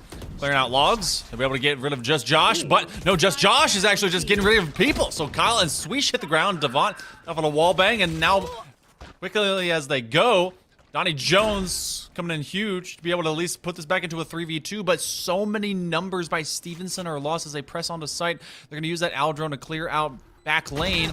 Now they're ready on the swing. Ooh. They actually get dropped. So that turns into a 2v2 off the teleport into Boathouse. Yeah, and now it gets a little bit testy here because Donald Jones hasn't been able to upgrade that rifle. Speaking of which, is able to do so. Finds a shot on the spray control. Devont, though, finds 4 in the Omen Ditto. Stevenson able to come away with that round win, but once again, very costly. And if we remember, you know, there was a lot of credits being saved up by the side of Ole Miss there. They didn't spend a dime last round, it felt like, except for potentially some util. And now they'll just have those full arsenals ready to go back the opposite way. It's effectively a full buy coming through from Stevenson. A lot of light shields coming down. Granted, teams have won, you know, world championships off of only buying light shields for multiple rounds in a row. Donald Jones has money for a rifle and went for a stinger. I know exactly what they're cooking up. Yeah, it seems. Yeah, it seems like they've got an idea to just constantly keep a hero rifle in mind if it ever comes down to It's going to an operator. Oh, is it? Okay, because that's I feel like it will. Yeah. I mean, the previous round felt like it was going to go that direction too, and not able to hit the Owl drone. That's rough scenes. That's the fade away. But they do expend at least one. They create some space, and then you already have the Killjoy on the opposite side because they're going to be going for that ult orb, and it seems like they're just playing into that ult economy right now from this attack. So Stevenson, it's been very difficult for them to keep their numbers plussed up. They have been just finding themselves running against Ole Miss, who has been a gigantic wall with turrets mounted onto it, and they just really can't get beyond it without losing like 2 or 3 players at a time. Yeah, and it just feels as if Ole Miss are going for the good old strat of being as annoying as possible and just sort of being a thorn in Stevenson's side. There's just no sort of setups that they can look for. A little bit of a knife lineup there with the blind. Actually would have been good to catch out Lens there, but that well-timed smoke. Splash, though, able to find Lens on site. Devont spots out a member on top as well, but time is ticking, and suddenly Stevenson in a little bit of a situation where they don't have all the time in the world. The spray down's coming down. Donald Jones goes down as well. And all of a sudden, Stevenson come alive. They find a couple frags. 4v2 situation. Fast is still on this sort of off angle here. They spot out World, and World has no health either. One bullet will do it for them. They're able to find some value still. 3v1. Stevenson looking to clean this round up. Fast called their name multiple times. They find another 3K. That was Fast finally playing what everyone in my lobbies calls weird. You have them playing initially on to B, and then they're going to be on that off, and as they try to tromp in through tree, just can't do it because you got the Killjoy just able to be a Killjoy to the party that you're trying to bring. So as we look into the kind of the defensive buy, it looks like we're exchanging ideas of Spectres and Stingers, and you know, Stingers they used to be like that premium, just perfect gun because being what, 950, and then they got upgraded to 1100, and it's a rough situation if you want to pretend that that thing is still worth the money. But for right now, great response by Stevenson. We were talking about pace. They played very slow into this one after going a little bit fast, and I wonder if they will play maybe off pace like that for sequential rounds. But they're bringing the no fun police off of this null command. Yeah, they're just executing onto site this time around. They just press the go button and they say, hey, you give us all this time, we're not going to use it. Donald Jones, though, able to take advantage of those tripwires there. Find at least one in return with that stinger, but Fast, once again, as you mentioned, playing real weird here on one of these off angles here. Multiple members, they're willing to peek into it. I'm not getting punished for that, and now all of a sudden, this rifle in the opposite side, but 3v3 situation. Tempest needs to find the knives to land here. This smoke, it's only a one-way for that jet specifically, I think. Now they're just stalling out the site. Trying to be able to press through. This is a very quickly ticking bomb. They are pretty much holding from all these quick or very thick walls as they exist within of that cloud burst. Lens will be able to drop down, and Kyle has dropped as well. It becomes a one-on-one. They have to be able to actually get this off of the early swing, and they just cannot. Swish stays alive. It was expensive, but Stevenson finds another sequential win and is able to escape. I don't think robots have a hair. Maybe they use that comb for their circuits. You know, just have a slick back look on that chrome dome. But Stevenson looking pretty slick right now as they've taken the last 3. Yeah, and look at what Donald Jones has. Oh boy. Oh, You were boy. right. Yeah, you know, they went Stinger 2 rounds in a row, and I'm like, you know what? Like, either you were going to buy it if you won that last round with the extra credits, or you were going to have to buy it when the rest of your team buys up. I don't hate it, but once again, Donald Jones wasn't really able to find the aim, and if they can find their aim, you know what? All the credit to them for going for this buy, but a lot of times you want to just put that in the Jet's hands because, you know, the Jet has that extra mobility, can save the operator from some of those sticky situations. When you're getting collapsed on by multiple members, all you need is one dash. You get out of jail there. You get sort of your one-off, whereas Omen's teleport, you know, takes a little bit of time. You can sort of, you're stuck in the animation for so long, and you can get punished for that really quickly. A little bit of a bait with that lockdown, though, is it's full 5v5 retake this time around. Once again, we talked about how difficult it can be to retake a site with an operator, and once again, they find themselves in that situation. Yeah, it's even better because, well, as we can actually start crashing out of a tree, trying to be able to swing away there completely blind, so Fast will be dropped. Finding that trade is Swish, but again, opposite of that is the operator, and then quickly they are taken care of as well as a candy cane of kill feed. Kyle still exists in hell as they send to meet him and greet him. They get rid of Tempest, and now World, they use the tailwind just to switch sides. They're gonna try and right-click feed them. They do get them. Now it's just a one-on-one splash from distance. You're not gonna be able to out-duel the Hunter's Fury. They're going to be able to stagger these shots. They're upgrading a rifle, and that'll be another round win for Stevenson. I was going to speak to the idea that that operator, the reason it's been so ineffective from Pearl to now, we haven't even gotten to see Donald Jones take his shots. Like, maybe one bullet comes out. That time it finally hit as he teleported back onto site, but it's because of A, the cerebral just decoy that was that lockdown, and B, using the dark cover to force him off angle. That's one of the biggest complications of a team that you know is going to have that boomstick, is getting them off their initial point. Once you do, it becomes difficult, but that again turned into just one man remaining. Yeah, and now they just switch up the strategies again. It's a full stack. Tempest just has to get out. Here's the drone come through. Kyle has a judge. Should be interesting to see how this plays out. But once again, look at where the trips are. You've got to be careful. This is a deep teleport in behind sight there. Devon, are you going to be able to find it? No, Devon gets punished. And now all of a sudden there's a B execute starting to collapse. Tempest, though, with 12 health here. Very, very susceptible to falling to any sort of stray bullets. But it's the rest of Ole Miss who are just clearing it out. Fast has had some incredible multi-kills. They're going to have to make this one another one. 4 HP in a dream. Donald Jones comes around the corner, says thank you very much. Walks away without expanding on their performance. Takes shot, walks away, doesn't explain, leaves. Oh, and back to the operator. Okay. Oh, you know, it did find a kill this time. They're dedicated. Yeah, I'm all here for it. Donnie trying to go for the clips. You know, if they get a win, they get a win, and then it's good. Currently, Stevenson holds that lead. Pressure is the name of the game for Stevenson. They can really fly with that, and they were able to go in and get kills off of a judge, and then a fast turnaround by Fast. Wasn't able to find all the big multi-kills, and these guys are showing me that at 50 DPI, you just sweep your mouse left and right, and you can get some big trades. So, you know, just left, right. Just lower your DPI, yeah. Lower your DPI and click them in the head. Yeah, that seems to be the game plan. 20 DPI. Right, 1 DPI. Yeah. There you go. Find one. Lens, though, that's a crazy grenade coming through now. Finds 2. Gets a lot of value, but of course on this save round for Stevenson, might be a little bit difficult. And this time around, for Donald Jones, you know, the side of Ole Miss have been 0 for 4 with the operator in terms of round wins. Surely, against the very low buy coming through from Stevenson, you stay alive and you keep the operator in the hands and you don't lose another one. Surely not. I mean, first off, don't call me Shirley. Second, they get a wall bang, so that really does help things out. Tempa's able to hear the footsteps and they know where they've landed, so just free fire into the bricks.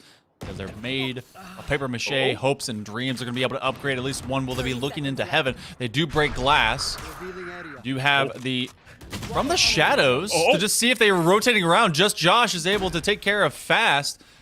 And now with 19 HP, they at least will get that bonus off of the plant. But now it becomes a 1v3, 2 in heaven, 1 going to peek out. Honestly, this is all about timing. They're gonna be able to find him in the back if they're gonna call this one out. They're gonna press at the same time. This is gonna be a free kill. Tempest finds Kyle. They had all of just a prayer to stay alive, but you know, good looks by Ole Miss as they even things up again.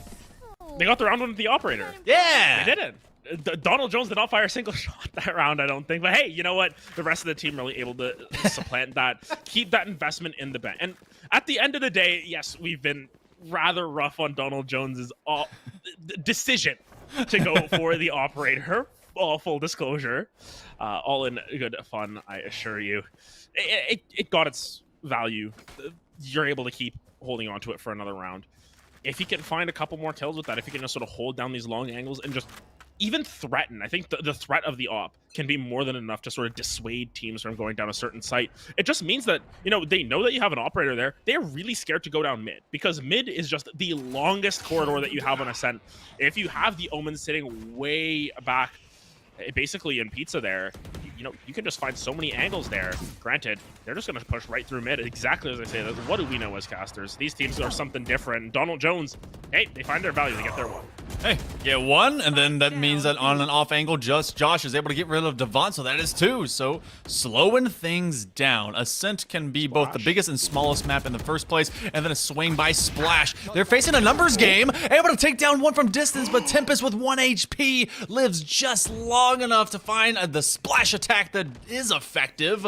Now Swish and Fast left in this 2v4. They will have some tough walls in front of them. The recon dart maybe to be able to, no, actually that was a shock dart. Oh, just Josh off this corner. They will be paranoid and just running through with a shorty. That's just unfair. There's so many bullets so quickly. Yeah, you know, you have the most expensive gun in the game as well as the cheapest gun in the game. Well, second cheapest after the classic, of course, available in your inventory. And Ole Miss, they come back alive, and you know, it was a little bit doubtful there. As soon as Stevenson started to pick up the pace a little bit for themselves, they got into the zone a little bit. Devon was able to find all the shots, but this time around, just Josh, who did not have a very good performance on Pearl, is now the one who's top fragging, sort of feeling a little bit more confident, sort of just got the bad game off of their back here, and now is starting to bring Ole Miss back to that promised land that will potentially be Icebox if they can continue this work. But of course, 3 more rounds to come. There's still what amounts to a full buy coming through from Stevenson, apart from some of these shields. I want to see if they can continue to pressure this side of Ole Miss, because I think that is where they've had the most value, when they are putting pressure down. But Donald Jones is putting down a lot of pressure with that operator. There we go, Donnie. He's actually going to have to run away with it, but no, opposite of him. Fast will be able to get rid of both Linz as well as Devont. Getting the Shadow Man taken down. No default plant for you. Looking for a place to be able to put it, and that allows Fast to actually rotate around as World drops just beyond Ginny, trying to take advantage of the chaos. And they're going to be able to get a scan, at least off of one. Splash brings the Owl Drone, a quick tag, and they recognize where they are, and they're going to try and free fire together. They stay alive for all the moment the final wall bang happens. Make it a floor bang. Fast grabs 4, and if there was ever a player we need to continuously be effective, it is Fast. They are 11-8. They got the lockdown. Opposite of that, I mean, you got another op buy coming in, but it's been a pretty good bank here for Ole Miss. Both these teams, they don't have enough to last for the entirety of this first half, and it feels like you have Fast that has been kind of sequestered. They've really been separated from their I guess the lethality that they found in that previous map. Yeah, I think Fast was able to find a lot of those opening frags, those first bloods, which you don't often get to see from a Killjoy in those situations. But you know, this time around, it's been a little bit more difficult, and I think that just sort of speaks to Ascent as a map as well. You don't really have just any free open angles as soon as the round starts for Fast to just quick peek and use their aim to win. You know, it's a lot of more implicit angles, I want to say. You have to sort of turn around these corners and look for the kill, which is harder to aim at, as opposed to just, you know, keeping your crosshair in one place, pressing the A or the D button, and then just clicking.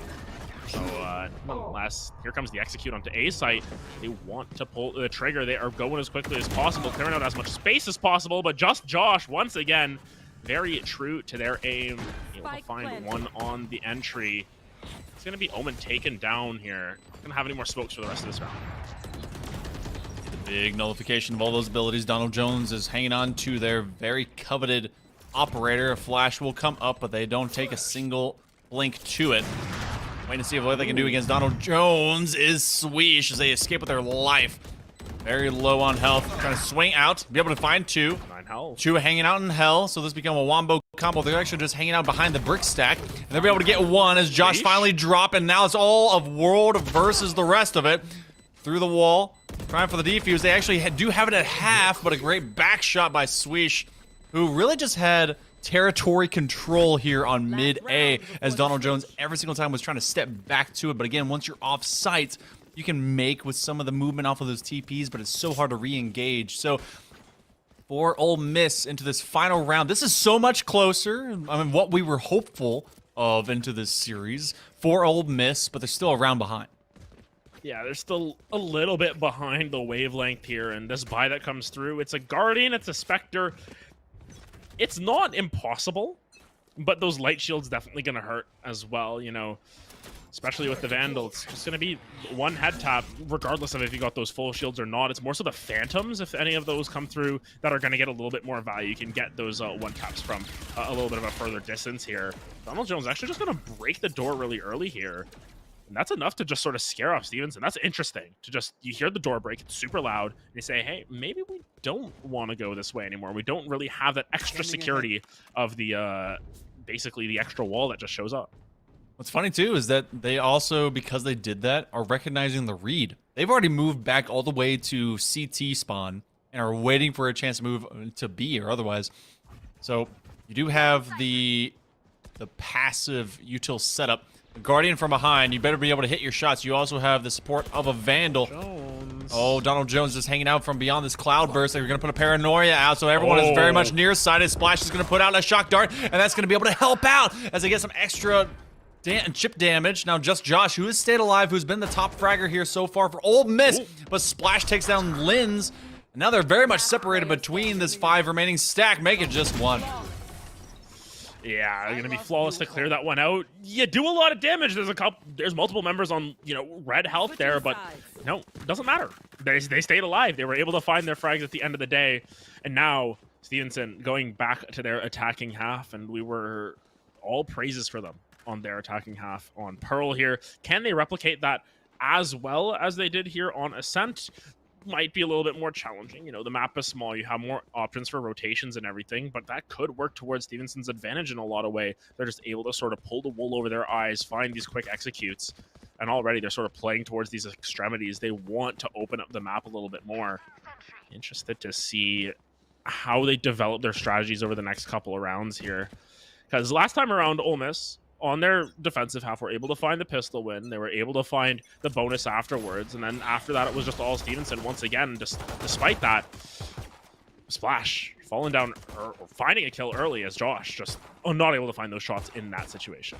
They're trying to re-engage straight into it. Just kind of mad that they immediately lost someone in the first 5 seconds or so. And I do wonder what we're going to be seeing off of Cypher, because you do have the cam that's set up for A-Link, or rather A-Main. So they're just kind of taking control here of Catwalk, seeing what kind of mid-space anyone's going to move to. But I think that's been recognized. They're going to rotate from long form. And so Recon Dart does see a couple, but Tempest doesn't get checked.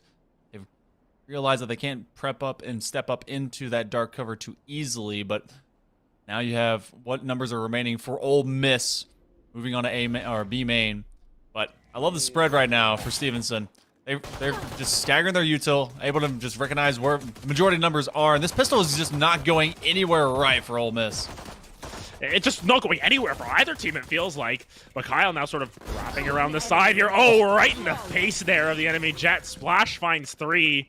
Seems as if it's just the defensive Sovas that are able to pick up multi-kills each and every time. Stevenson finding another one. And now, Ole Miss, they're going to be in an interesting situation where they may want to actually look for a force here. You know, you're down in the series. You don't have a whole lot of options left. There's still plenty of time to play here, but nonetheless, it's been an odd situation for them where they'll just sort of lose grasp of the game. As you can see, Stevenson have been able to find 2 streaks of 4 rounds in a row. It's only been Ole Miss to sort of find those shorter streaks in return. If this streak continues for a couple rounds longer, though, for Stevenson, you can wrap this one up. You can kiss this one goodbye, because they've already got that first map, and they've been playing so well when they are ahead in the economy. Yeah, there's times when games. I mean, there's always the probability, the possibility of a game existing, but the probability starts to drop almost infinitely, and that becomes kind of those gamer just moments. It becomes, hey, am I going to be able to just recover here, just kind of in a mental way? Swing that corner, do you clear him out? You're able to at least get one, and everyone dies. My goodness, Devon, I don't know how they were able to live in the first place. And then everyone funneled into this corner, but Stevenson had the better weaponry. They had the bulldogs, basically able to bulldog these sharks just straight out of the water. And now, if they get this bonus, they went through flawlessly. That was the least expensive second round I think we've seen for them today, because usually they drop at least 3 or 4 guns. Thereafter, if they are able to make this bonus happen, like you said, they can just go sweeping.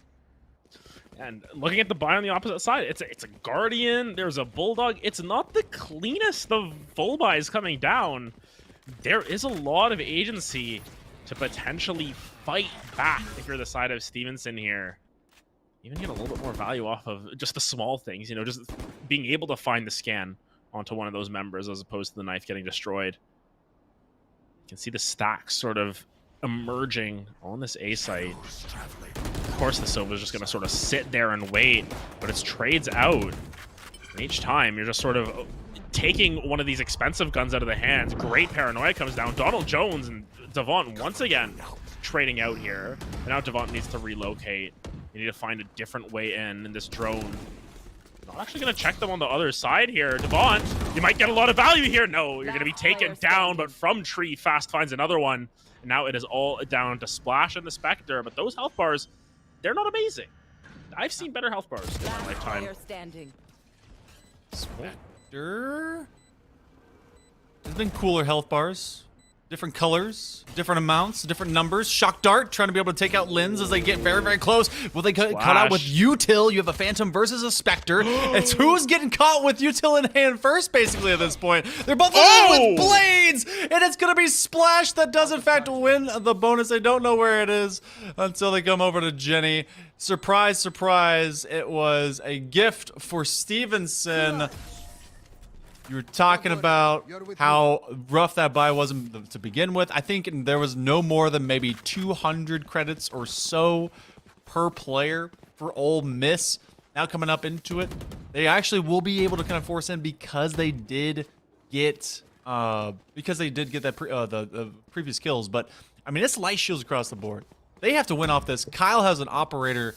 This is starting. You know, Kilimanjaro is starting to come right back up again. We're taking a second trek. Yeah, I think this time around it might be even bigger just because you've got that pressure of the first game loss on your head. It's, once again, not Everest, but maybe this time we're looking at something like K2, which is considered harder. Oh my goodness, never mind, it's Everest. Kyle finds 2. 1 shot, 2 kills. And only 3 members left of the side of Ole Miss. Donald Jones, the original operator player in this matchup. Now just gonna try and find something cheeky here. Kyle is fully aware of where Donald Jones is. Just gonna be teasing them for the time being, and now the numbers advantage for Stevenson once again is on full force. This is like a small child poking at a dog through a fence. That's a Rottweiler. It's bitten, you know? Just don't poke the bear. But Lins, okay, a little bit faster, and then they're able to do it again. BattleBots time. That's a great recovery, but look at this position by Devon. Will they expect him here from the archway? They're able to break the knife. A Paranoia comes out. They actually will get them with a near sight, and then Devon finds another one, just as we thought. They found a good step forward. The operator is, in fact, recovered. It started with a collat. Yep, there's the timeout. Ole Miss, that one could have swung into a 6-10 in a big way, but instead, Stevenson ruined them. Oh, I mean, they were poking the bear a lot in the zoo, and I thought they'd get punished. They just did by another animal. Yeah, the animal's Devant. At this point, realistically, this Omen has found so much value, specifically here, and we talked about how sort of Ascent comps can get really bland, but it's just sort of these micro outplays that are coming through. Devant holding an off angle. You know, you're not expecting someone to just be standing in the middle of the archway there, but that's exactly where Devant is, catches them lacking, finds the last couple of kills, and it's been multiple times that Devant has been able to do that as well. So, you know, Stevenson, they as you said, they studied up for history and they said, hey, here's what not to do in a situation against Ole Miss, and they are doing everything in their power to sort of prevent history from getting repeated and try and move on to that next round where they're trying to get themselves into a little bit of a horse duel. You know, CPP Broncos against the Stangs. That one will be an interesting battle of the horses if it does come to be. But of course, Ole Miss, they've still got some rounds potentially. This round with the bye. Ugh. Yeah. One thing to note, they haven't won a round in 8 rounds. I mean, since 8 rounds ago, and that was the previous half. It has been a while since you've been able to just see success. You do have the null command coming out. Fast stuck in this corner, and they will have some trigger discipline that's actually going to be going down. Kyle is able to get rid of the robot as they're stuck on the respawn, and that's Fast is able to ruin him as well. Tempest is left alone. Well, I guess they do have their Sova, but I mean, Sova doesn't talk too much. Fast does eventually grab that kill as Lynn's Q will not be revivable, and so now you just look at your dance partner of just Josh, who, if you want anyone to help you out to survive, it is Josh in this faculty. You do have a shock dart coming out there, trying to be able to put at least a couple of extra damages into that boathouse. Now left with a dream. Tempest, they got Ace out to be able to get this. They do get it! Ace him up! Drop him down! Ole Miss stays alive.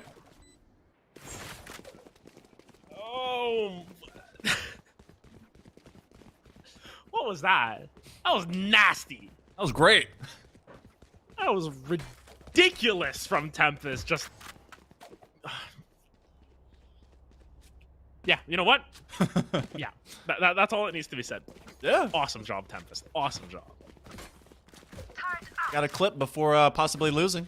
But you know what? It's 6-11. I don't see a 12 over there, and neither does Tempest. That's what he's telling his teammates. He's standing up from his keyboard. He's saying, we got this. We can still win. Let's keep going. And that's what matters the most right now in this game. Yeah, and honestly, you know, Tempest standing up and says, hey, there's still not a 12 there. And Stevenson doesn't see it either. Granted, they've still got a lot of that economic advantage. We've talked about it. Just them being able to win multiple rounds in a row, get on these hot streaks. It gives them that faculty to just sort of run over the game here. Fast as well. Oh my goodness, this aim is clean. And then World finds a kill on them the opposite way. But nonetheless, you know, still finds their 2, gets their man. And then Tempest on this off angle. Ooh. Devont just gets caught not understanding what sort of angles you're supposed to be looking at there. One enemy remaining. Yeah, World's going to find the angle on that neural theft as well. It is down to the Jet. It is down to Kyle with that operator. Does not have the operator anymore. That's right. Yeah. Donald Jones finds their mark.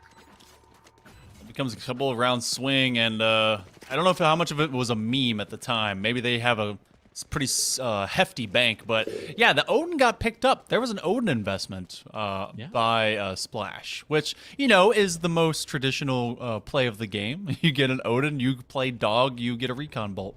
So but look at this ult economy. You got one about to be activated with a Hunter's Fury on the attack in half, and otherwise you do have the Blade Storm. That doesn't really matter. You have the From the Shadows if you want to be able to flip this map around. Otherwise, nearly everything except save 1 is good for the defense. So retake capabilities are at an all-time high. Stevenson has to play this patient. They cannot start feeling this weird antsiness about Ole Miss slowly gaining momentum. Yeah, and the major thing about that last round specifically was there was a relatively heavy investment from Stevenson despite the loss. And if they were able to find that round, it would have been an absolutely broken economy for Ole Miss to try and find any rounds back their way. They find another round win, so at least they'll be able to buy out. But Tempest moving forward, smooth as ever. Devont with the frenzy. That's a cheap gun. You just got hit with the wallet there. That wallet was thin as anything, you know, basically just threw the credit card at you and said, hey, charge it on there. This is my Sears credit card. It has a 3K limit. Go for it. Consider it a shopping spree. But this spike is starting to move around as they actually from the shadows just to fake them out. But that's going to be a judge opposite side of the map as well. They will be able to upgrade a Vandal in hand. But so many of these corners are very rough to have to deal with, as you do, in fact, have all that spray and pray, world versus the world, into a 1v4. This one not looking as fresh and hopeful for the Sharks, as they have to cover a couple of different angles. The Cyber Cage will come out, and they get taken down by the judge. The gavel will be ringing on the woodwork Finally, we're at match point. Ole Miss, they have and had some magic. Is there enough mana to keep getting all those spells off? We get to see here as now they are up against it. Yeah, and Josh is going to have Bulldog plus Light Shields. Lens might get a Vandal there, yep. So it's not awful, but the Operator is back in the hands of Kyle. We saw what they were able to do with it last time around. This is really tough for Ole Miss, where they just need to get hot at the right time. They need to start to rattle off some of these round wins, and by any faculties necessary. You will take any win that you can get. You just need to get the spike down, and you need to make sure you're killing everyone else on the enemy side there. Already onto site is Donald Jones, though. Finds a nice little angle. It's traded out. It's a 1-for-1 once again. Hunter's Fury coming down. Tempest taking a lot of damage. Great aim comes down from Splash. And now 4v3. Stevenson, they have a little bit of an opportunity here to potentially look for this retake, especially with the null command online. They could just look to push forward and try and shut this down. That's exactly what they do. Slow creeping Caterpillar of Death is Stevenson as they will try to crawl their way in, but Donald Jones is able to get rid of Kyle. Now just 3v3, World in a great position. They could be able to take care of this. They can just sweep right through. They get one, they get two, a third does not come. Oh, as the judges just trying to spray out, they got a frenzy. They'll be able to at least get one. So, staying alive, Stevenson, they'll be able to take this one in a 2-0, righting the wrongs of previous history. The Stangs, that's got a sting. They'll be moving on to the second round of the playoffs. Defenders win. That was one of the endings of all time. That was strange.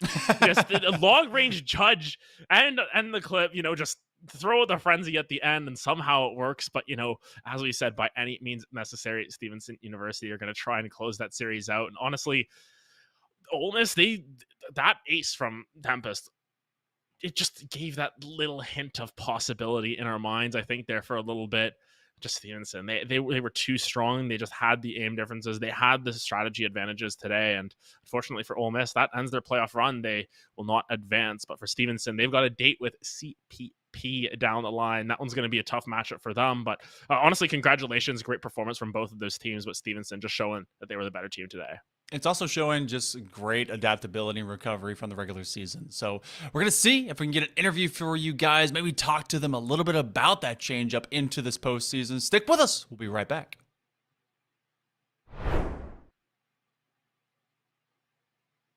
Expertise in championships, but also throw out some of the other stuff. I remember when we first started, there were some conferences were applying their amateurism rules to all of their esports competitors, and I think we knew enough to know that no, that's not going to work in an esports culture. It's got to be very different. And by the way, the NCAA was going in a different direction. You could see the train had already left the station on that, and so it's an incredibly dynamic area and ever changing, and will continue to change. And just as we didn't know when we started what it's going to be looking like, I think similarly, we still don't know what it's going to be in another 5 years. I know enough to know that all of us are still going to have a thriving esports program that's doing a real good service for our members and for our competitors. But we still don't know necessarily what some of that is going to look like, and that's pretty cool about it all. Let me ask you this, because you all are used to dealing with your athletic directors. And each of them are dealing with what's in front of them in their athletic departments. My guess is at least some of your schools are that this is not necessarily operating within the athletic department. And can you talk about how you navigate that in a conference office? And maybe the best way to handle that, or do you have preferences? Do you try to steer them one way or the other? And just talk a little bit about that, if you don't mind. Sure. The majority of our schools are not under the athletics umbrella. We have one institution that perhaps by next year will be under the auspices of athletics, but most of them are in other departments across campus. Right. One of the things that has helped us is that we have support from the president's office. And so in order to participate in Mountain West events, you have to have an adult non-student administrator that oversees that, the eSport program. And that's where we get assistance with, eligibility checks and, what, please complete your roster, things like that. I don't know in the future, and it depends on, who's sitting in the athletics director's chairs, whether or not more esport teams will go under the umbrella of athletics. And I'm kind of indifferent in terms of whether it should, because I don't want esports to go down the road that some conventional sports have gone down with the NCAA. So we have a unique opportunity to kind of craft esports in a way that fits what esports is, as opposed to trying to fit it into a conventional athletics box, so to speak. Right. I think the success of our program and getting participation is exactly that. The fact that we're not tying it in necessarily to athletics and NCAA eligibility. Like Carolyn, we probably have 3 or 4 schools that are under athletics. And I know it puts them in a difficult position sometimes trying to make some decisions. I got a request recently to consider allowing part-time students to participate during this year, because some schools struggle sometimes to fill out all the games that they want to play with us. And we held off on that for now. We defer to the institution and say, what's your policy for those that are under student development or activities? What's your policy for allowing students to participate? And if you certify that they're eligible under your current policies, then that's good for us. I also think, and I was part of some of the conversations early on with the NCAA years ago about the NCAA getting involved as a Division II representative, and I was crossing my fingers that wouldn't happen, just because I think this needs time to grow, and expand. Can I ask Bob a question, because you mentioned part-time enrollment, and one of the things that we've done here is that as a conference, we've just set eligibility standards, full-time enrollment, making progress towards your degree as the institution defines it. Are you guys doing something like that as well? Because we've gotten that part-time enrollment question and we've said no.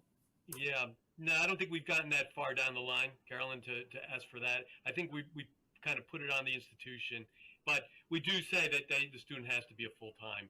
Now, they could be a full-time grad student, but they have to be full-time as from what the institution decides. Yeah, our eligibility requirements are just as simple as can be. You have to be a full-time student in good standing. Yes. And after that, and that's about it. Now I think we wanted as few impediments to getting this thing rolling as possible in the outset. I do think as schools get more competitive, they will start to distrust one another, and that's why we have this 500-page NCAA manual, because schools distrust one another. But we're not there yet. Right now there's still a collective. Let's move this forward, and the fact that the NCAA is not administering it, I think, is really helpful to the growth of it all. And yes, we allow grad students. We don't even.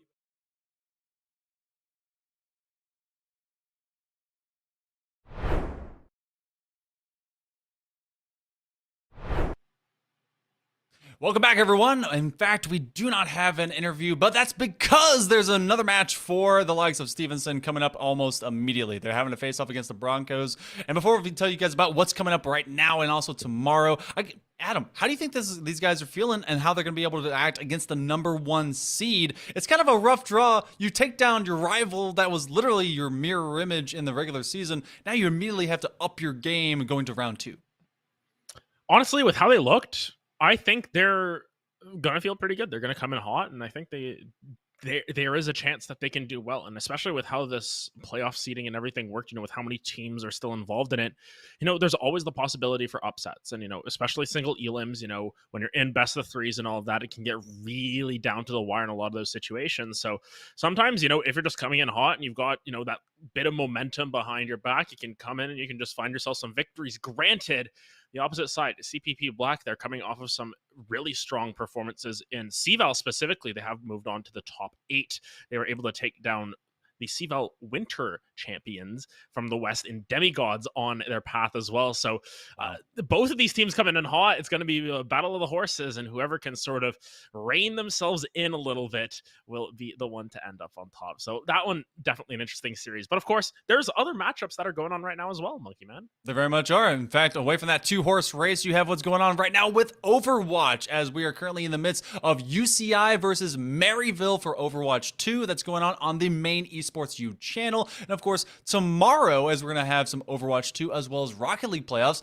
for ECAC. So you can see their round 1 beginning. It's a whole lot of esports all the time for this collegiate sector. And of course, going into May, we exit March Madness. We enter Easter time for April, and it's CCC as we get for the Collegiate Esports Commissioners Cup. That is the very first weekend of May, as you'll be going down to the Esports Stadium in Arlington for May 6th and 17th. 64 teams across all these awesome conferences, LCQs, all these conference championships. And of course, you want to be able to check it all out. Go to collegiatesmg.com to be able to get that and more. But for right now, that's the end of our B-Stream day, and it was awesome to be able to have you guys with us. Thank you so much to the production, as we got to have the likes of Professor Layton as well as Rhino on the observing, and of course, Adam. It's always great to be able to have you alongside myself in the booth. It's kind of a banger night, to be honest. Yeah, it was really fun. Super happy to be here. Thanks to everyone at Esports U for always making this happen. Thanks to the teams for providing some really awesome gameplay as well. Thank you to chat for always sticking by us here, enjoying the game, supporting your teams, making sure that you're here for all the action. Yeah, I'm Hale Monkey Man. You guys have still been awesome. We'll see you next time.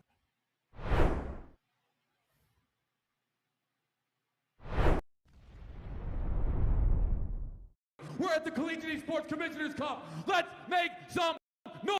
What he jumped into it. Corner judges go for 1, 2, dip. He needs more.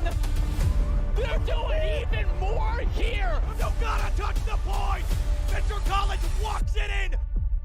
Toy Boy is gonna drop. Knife him. Right out in front. Yeah. 3, 2, 1. Johnny.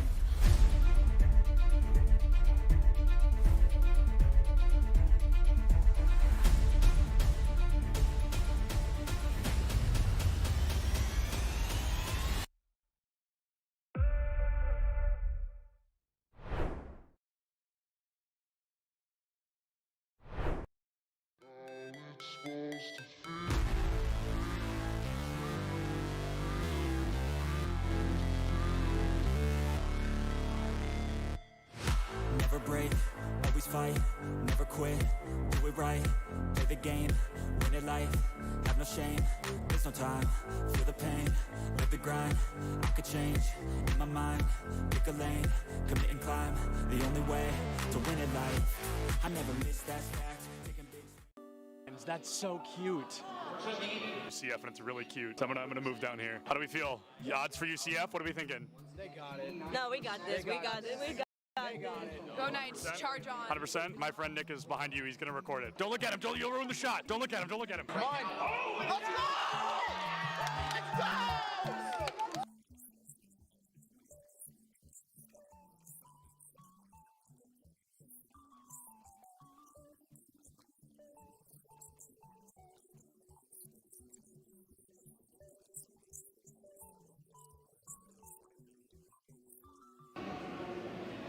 My smile's probably really creepy. I was just being weird. Oh, I love being in the shadows, though. Big shout out to the shadows. We could interview Dilly just because I think he's handsome. You weren't supposed to hear. Here's the thing about the event. I'm the greatest that's ever lived. Literally true. I know him. I think everyone knows that. I think everyone's aware of that. Hey, do you have a VIP access badge on? I actually have an all access. Oh, an all access. I thought it said VIP access. And that's only available for the best.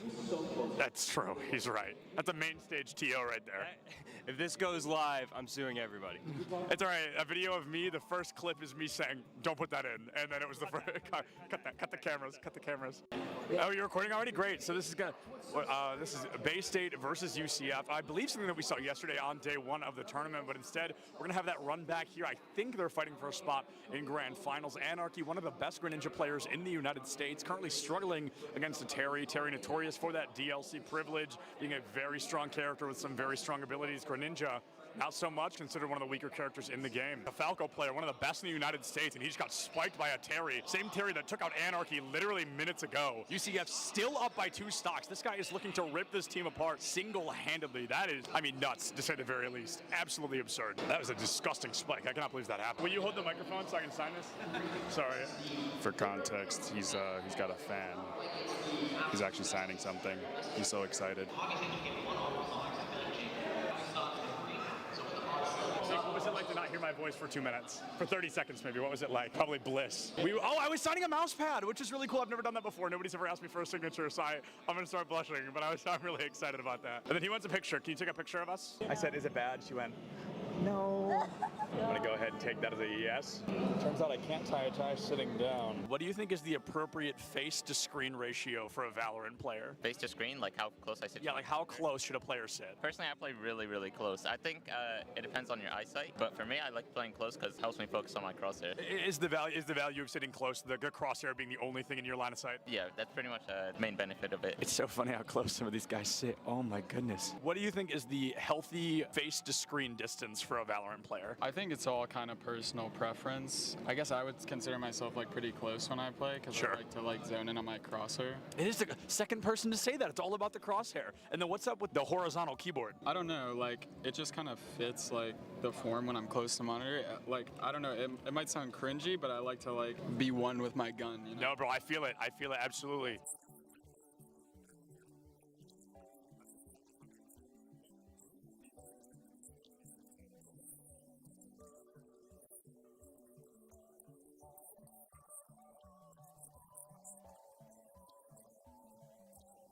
What is going on, everybody? I am here with some UCF fans. How are we feeling about UCF? Let's go! Let's go! We've got a bunch of UCF fans in the crowd right now. UCF, they are